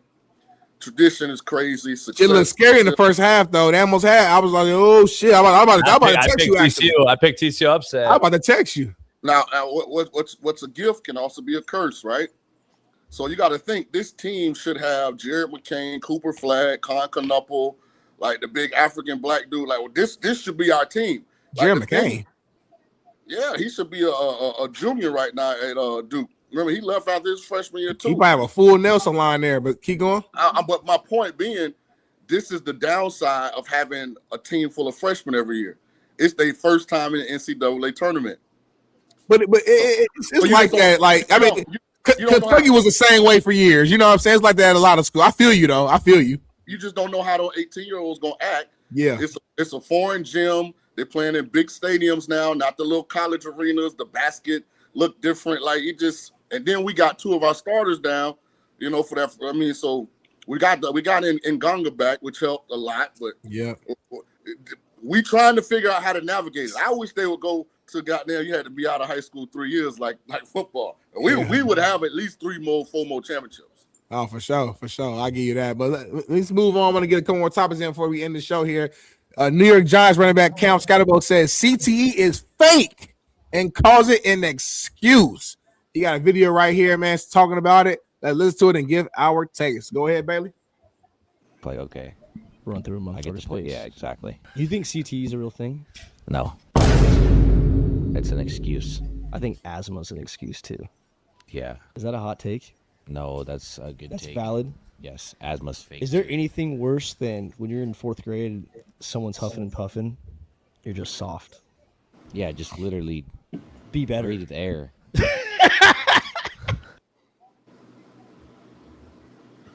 I hate that he apologized. Yeah, he went in and he issued an apology for anybody offended by what he said. You say you hate that he apologized? Yeah, well, you know, of course. I mean, there are real people that, you know, there's real research and stuff that there's people who've been affected by it and have had real deal issues. You know what I'm saying? I know what happened. I know what happened though, and I think Shaun knows what happened. His PR team got a hold of him, of course, all day. Coach called him first, and then GM told him that, and blah blah blah. You can't say that. You better retract it right now. Blah blah blah. I think he's old school. I think Scotty was old school, and I think he plays if he can play. And I think that he knows that what's real and what's not. And I think he said originally, I don't believe he was faking. I actually don't think he was BSing based on his expressions and what he would look like in that interview. I actually think he said what he meant. I think he meant what he said. That's so. Let me. It's dangerous though. You got people like Junior Seau and legends. I just want to be Oh, careful. it is. And I'm not saying it's not, but I'm saying I think he meant it though. And I think he was forced to say this. Yeah. Let me expound here. Because I think this is a really good learning experience. Like when I came on that day when buddy from Eastern Michigan was getting out of control, and I had to give him a different perspective. What's his name, Shaun? I'm like, fuck his name. Like, he was born into that. He didn't do nothing. That's just something he got at birth. Scatterbo's answer, because you got to understand, like, guys his age think the world revolves around social media. Talk about it. So what has social media said about Cam Scatterbo? You can't continue to run like this. You won't have a long career. You run too hard. Like, he heard... who was I think somebody told Ashton Genty, he was at a game, a great running back. Don't ever, take a defender on head up, give him a shoulder, get low. So I think his response was to that energy online. Yeah. Like, I know I don't believe in CTE. Ain't nothing wrong with me. I'm going to run exactly how I want to run. And then that part afterwards, some guys that have more nuance, more perspective, guys that Smarter. are older. Smarter. Can see it's not about being smart or dumb because he hadn't experienced it yet. Came in and said, you can't speak about the long-term effects of this because of your age. So, yeah, you might not believe in it now, but to say that it's not real, that's not smart because there are guys that are much older than you that are dealing with CTE. There are people in emergency rooms right now that are in ICU because of asthma. Like, so he was talking, I think, more to the narrative around him, saying, I don't got it. Like, I'm going to continue to run like this. But he's still too young to have that older, mature perspective. That's why I think the apology came, because of old heads like, hey, come on, dog. We get it, but... Yeah, I love your take. I think it's beautifully said. I'm a dumb it down. I think it was dumb as fuck for him to say something like this. Like I said, people have died. We got legends. Like I said, I brought up Junior Seau, who they've done the research and they say that he was one of the victims of it. This is just stupid. Yeah, I'm not using age at all. The only reason I push back on stupid and dumb because he's a grown man. Stop the little kid shit. He get paid like a grown man. I know, Smitty, but when he answered, it was because of the energy he gets for how he plays. I get it, but you gotta be more macro than that. But at that age, in that environment, look, it looked like his homeboys interviewing him. I give him too much passes, homie. Like, no, I think when the perspective came into his purvey, that was why the apology came. Because now he's like, oh shit, my bad. We got a young producer who also hosts a show as well, podcast. Him, and Bailey. Bailey is like around his age. I guarantee Bailey got enough common sense to not go on no fucking or go on a podcast in the show and say some dumb shit like this. I just know, even if you actually believe in it, you gotta have some common sense of like, all right, I'm not gonna say shit like this. Do Scatterbo look like he went to class at ASU? Like, okay, so back to like I said, I like him as a football player, but he might not be that smart, and it's okay to say that. But just because you aren't book smart don't mean you're dumb. This, to me, his answer was about him. I said it was a dumb answer. I say it was a dumb person. It was a dumb answer. It was a dumb decision. That's why he apologized. I think in hindsight, he would have gave a little more nuance. Yeah. I wish he wouldn't apologize. That's because I love Scatterbo as a player. He come play for my team. Me too. As a player, I love him. Just play and don't just dribble, Scatterbo. Anyway, last thing here, I'll let you guys dive into this one. Leonard Fournette goes off on Emmanuel Acho for talking trash while being a bench player. This is what he had to say. Check it out. Listen, listen, I'm trying to keep my mind clear. Emmanuel Echo. Was he a starter? No, he wasn't a starter at all.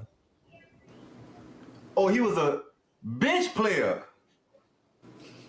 Yeah, 100%. It says 33 tackles in your career. It says he started 2 games. In his career? In his career. Out of every NFL analyst they have, he has the weakest resume. I agree. Like, what did you talking like? And guess what? This is our last time even speaking about you on here, but I had to let you know, like, We not them. You just can't you say, oh, Jarvis had a good career. Leonard was a dog. Jarvis was a dog. Leonard, yes, was a dog. Emmanuel was ass. Period. Shaun King, I'm gonna start with you first. You are the former player here. I see you got a grin on your face. What is your take on this comment? Do you agree with Leonard's overall, I guess, premise of like if you weren't like a star player or you didn't play a lot that you can't really talk about it? I think this is NBA energy, and I don't like this, Leonard. I don't like this at all. Like when it comes to a second career, he called him Leonard. Yeah, because I want him to know. Like I ain't calling him out his name. I have a lot of respect for Fournette, but you got to be careful when you try and make these kind of assertions towards others, because now you're saying you can't say nothing, because then an Emmitt Smith or a Eric Dickerson or a Marshall Faulk can be like, you wasn't me. It's always levels. In your opinion, it's always like somebody, if you're going to go based on success, like it's a tough battle. You said Andy Reid, who we saw in the punt, pass, and kick out there, right? Right. Like, his opinion is irrelevant because he wasn't like. You got to be careful when you do this, and most NFL guys not like this because we grew up competing and we had to keep score, and the sample size that formed the narrative is so small in football. Like to be great in football, you get 17, but most of us got 16 games. Yep. And you got to do it in that little small window. It ain't like 82 game season, 160. You know what I'm saying? So like we don't normally act like this. And like he did it, LaShawn McCoy did it earlier. Like, so I'm gonna always push back. It would be like me saying no quarterback at Tulane can say nothing but me. Like, that ain't fair to Michael Pratt. That ain't fair to Patrick Ramsey. That ain't fair to JP Losman. Like, that ain't fair to Lester Ricard. Like, you can't get into this type of energy when it comes to a second career. Because Emmanuel Acho could be much better at broadcasting than Leonard Fournette is. Here's the issue. I don't have no problem with it because starting none won't be none. And Acho started it. And he started it. You got to go back. What's the full context? Because I'm seeing that in the comments. People are saying, I see Latrell's putting stuff in there. I need the full context because you got to go at Emmanuel Acho based on his takes, not based on him having a take or not being able to have a take. Well, but not really. Because I'm with you overall. I mean, listen, me and JB, we didn't play in the NFL. I mean, JB played a preseason game, but we didn't play in the NFL. So based upon what Leonard Fournette is saying, people like us, we can't even talk nothing about nobody because we didn't play. If that's the case, I disagree with that. I don't think he's saying that. I don't think he's saying that. I think we're jumping the gun. I think Acho started some shit, mentioned him, put his name in his mouth. Hey, keep my name out your mouth, or I'm gonna fucking show who you really are. And that's what Fournette said. Fournette said, listen, you want to compare my career to yours? Because you talking shit about me. Fournette was called out by Acho on some public forum. I don't know what it was on, whether it was his show or not. I'm not sure. But earlier in the month, apparently. And apparently that Fournette came out and said, hey, I'm responding to you calling me out, Acho. I didn't come out and say you were shitty. You were a 1%er who played in the NFL. At the end of the day, I don't care what you are, Dan Orlovsky, whatever, we talk shit. They still are a 1%er. And he came out and put Fournette's name in his mouth for whatever reason. I don't know the whole story. I didn't hear it. But I do know he's responding to Acho, who first brought up Fournette.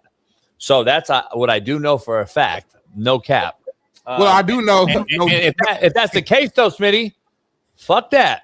Content over everything, homie. You call me out. If Acho started some shit, then you got to take it. It's what it is. So I'm talking shit. So Kenny Martin swing on me, and I beat the fuck out of JB, stub him out, blood his nose, bruise him, all that. Ain't no hard feeling for JB. Shouldn't have swung on me. Hey, so never happened. If we're gonna break this down full macro, though. You talk shit about me, I'm getting on there, and I'm breaking down your stat line. I'm full trolling you. Kenyon Martin, Draymond Green, homie. What's the difference? Well, Kenyon started it with Draymond, though. Kenyon started with Draymond. But what I'm saying is now, and guess what? What did he do? He went on a show. It's all it is. If you're gonna bark, then bite. Or it is what it is. Like, don't start none, won't be none. I still responded to this. I guess I haven't seen it yet. We got the video right here. Let's play real quick. My career, not good at all. Bum, backup, all the things. But I was a 6th round pick. I probably should have been. Leonard Fournette won a Super Bowl. I'm happy for him. But why you got a podcast in your hand? Why ain't you got a football in your hand? Because 8 running backs drafted after Leonard Fournette were still in the league last year. Top 5 running back. Adrian Peterson was a top 5 running back. LaDainian Thompson was a top 5 running back. So let's not talk about careers. Because if we're being honest, based on where we were drafted, we both underwhelmed in the NFL. Let's talk about the takes. The takes say that Kevin Stefanski was the best thing that happened to the Cleveland Browns. The takes say that Kevin Stefanski was really good when he had a good quarterback, going to the playoffs and winning a playoff game. The takes were accurate. The last time you were born, Leonard Fournette, the Browns have not seen a coach better than Kevin Stefanski. That is the take. You start talking about credentials, there's no need to talk about credentials. I didn't have a good NFL career. But we start talking about credentials, I got to start mentioning the fact that Samaje Perine drafted after you, still in the league. Aaron Jones undrafted after you, still in the league. Christian McCaffrey drafted after you, still in the league. I got to start mentioning Austin Eckler drafted after you, still in the league. I got to start mentioning a bunch of stuff if we start talking about ball. Let's not talk about ball. Underwhelming career. Hi, that's me. That's why I moved on into another career. But now you've moved into another career. So now we got to start talking about takes. And the fact of the matter is, learn somebody's name before you speak on them. That's the bare minimum into having a conversation, is knowing somebody's name. It's Acho, by the way. That's the bare minimum having a conversation. The fact that you don't know he was clowning your name is cringe. I ain't gonna lie, no. Like, listen, I come on this show and I got to come on this show unbiased. I feel like Acho kind of that's a good response overall. He cooked him, which is my whole point. He kind of cooked him. I'm not gonna lie to you. Like Fournette taking the angle he took is chess, not checkers. Yeah, Acho kind of cooked him. You gotta know when you go down that rabbit hole of success gives more value from an opinion standpoint. That's a deep rabbit hole. Now you set yourself up. And plus, it's an old argument too, Shaun. Not to cut you off, it's an old argument with Acho. So many people use that. So it's like, all right, bro. Like, what's the next thing? Here's where Acho's brilliant in his second career. And I'm not an Emmanuel Acho like guy. Like, I feel like he'd be on some bullshit 9 out of 10 times. But he knows how to keep his name relevant in the algorithms. He got Fournette and them talking about him now, right? And it looked like the topic was Kevin Stefanski. Yeah. Based on his response. So you got to play chess, not checkers. This is second career. This ain't football. You got to figure out how am I going to be relevant in this second career. Yeah, and it's only a couple Tom Brady's now that get to go directly from football to the top of the food chain in a second career. Most guys got to work their way up, got to navigate it just like you did in football, right? So that's my advice, especially from the football side. Man, we ain't bitch made like some of the other dudes from different sports. We ain't sensitive. We ain't resistant to ridicule, criticism, competitive dialogue. Like, that's how we grew up. That's how we were made. That's what formed us.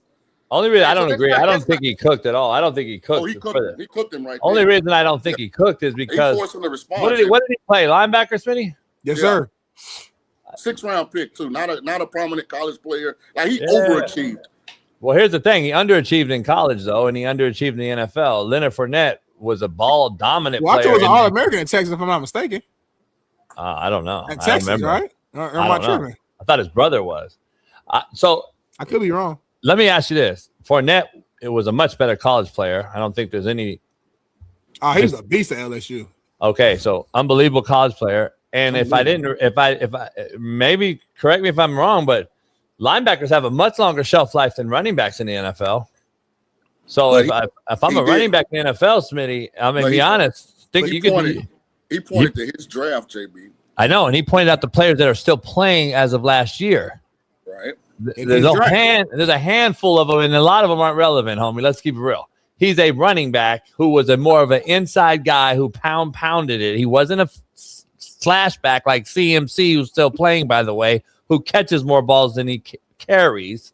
Like, there's context to this shit that we got a macro too now. Like, there's a bigger picture here. I have a sniff in the NFL, so both of their stories to me are success stories to me. I wanted to just put a fucking helmet on and just fucking I would have been happy with that. So Acho got drafted, he got a pension, and he fucking started a couple games. Success. Leonard Fournette is a Super Bowl champion. Had some really good years with the Jags. I think he got drafted either in the same draft or a year before Sheldon got drafted by the Jags. So they were teammates. So and he won a title, didn't he? Didn't he win a title with the Bucks later on with Brady late in his career? So Leonard had a pretty good career as well. I'm just saying, if you're going to rebuttal though, I'm saying I think from Acho's perspective that was a good rebuttal. He said based upon where we were drafted and the hype that was around Leonard Fournette. Y'all remember Leonard Fournette LSU? He was fucking like the talk was like, this is the next fucking, this is the guy, this is the next. So based upon the hype, he had a good career, but I would say it probably didn't match exactly what the hype was. Cool. By the way, and then go ahead, Shaun. Go ahead. By the way, I can't let Smitty get away. He took a shot at you too, JP. What'd I say? What'd he say? He said me and JP never made it to. Hold on, JP played in a preseason game. I don't. No. I got a shot when I didn't. He said we're the same. Hey, Shaun, he said we're the same. I'm saying we both played. So I got an NFL check on that motherfucker. Hey, he hit you with a body blow in the run out the ring. Hey, he played D1. He played D1 though. I played D1. He went to. I mean, I was at a D1. I was at a D1. I had to go D2. I was at a much bigger D1 than you out of high school. But yeah. But if you beat that D1 that you were at though. So go ahead. Yeah, but when I played there, it was real football. If you're trying to navigate a second career, though, I'm just saying it's a lot of holes in trying to utilize your success in something else. Yeah. To elevate or justify where you're at in this second career. Because in this career, Acho's more successful so far. Yeah, like, dislike, hate, love. Acho has been top 1% successful when it comes to the TV component. And I'm not an Acho guy. Like, I think what Acho be talking about is ludicrous. Like, I think he be lying half the time. He just do anything to stay relevant. But it's worked. Like, this is a guy that had his own show at Fox. But like, the one with he had the show with McCoy and them. Then he was hosting the college football halftime show and shit. Like, Acho worked his way up there now. Damn. He was getting to the bag. I didn't know that. It had an affair with Joy Taylor. Him and Joy had the show. I hate this. Shaun, can I ask a question before Joy Taylor gets talked about? Leonard Fournette just started a fucking show. Yeah, and I'm a Leonard Fournette guy. That's my dude. But he just started. How is Acho bringing up how is he comparing his podcast world to his? Like, he just started the show fucking 20 days ago. Well, that's part of the point, though, right? I mean, like, where you go? Like, he said, I've been doing. I got an Emmy. I've been doing this shit. You left at a hollow, huh? Why'd you leave? I get some water, bro. I had some water, but no. You bring up Joy. Hey, shout out to Acho though, man. The corniest motherfucker in the world, though. He smashed. What's the name? I don't know nothing about that. I gotta give him credit. I worked with all these people, man. Shout out to the homegirl Joy. Shout out to Acho. Shout out to everybody over there. Shout out to my Shady. I gotta give some credit. Shout out to Shady the other day, man. I'm gonna get Shady on the show, man. So that's the hell yeah. Show. Hey, he was He was Shout out, man. Shout out. Shout out. It's all love in the club when we with them. Shout out, man. Shout out to Fox, man. Smitty gonna try and act like he ain't know Acho had his own shit. Nah, hey, hold on. Hey, let's go back to that real quick, Shaun. Hold on, Shaun. Be real. Don't lie either, Shaun. You didn't catch it at first. Be real. Nah, you was giving his resume. He's like, yeah, he had his own show over there. He did the college football. Hey, Shaun. Hey, Smitty, remove yourself, Shaun. Smitty, remove yourself. Hey, Shaun, did Joy get them all fired? Ooh. They say that thing undefeated, JB.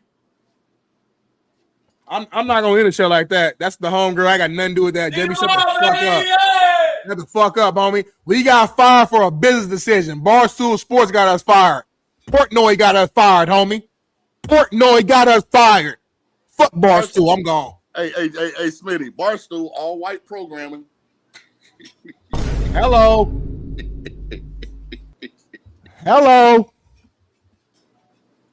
Appreciate y'all, man. Good ass show. Shaun King, LC, JB. Right, Great Monday. See y'all tomorrow, man. We out here, man. I'm gonna take a piss, move my car, man. Peace.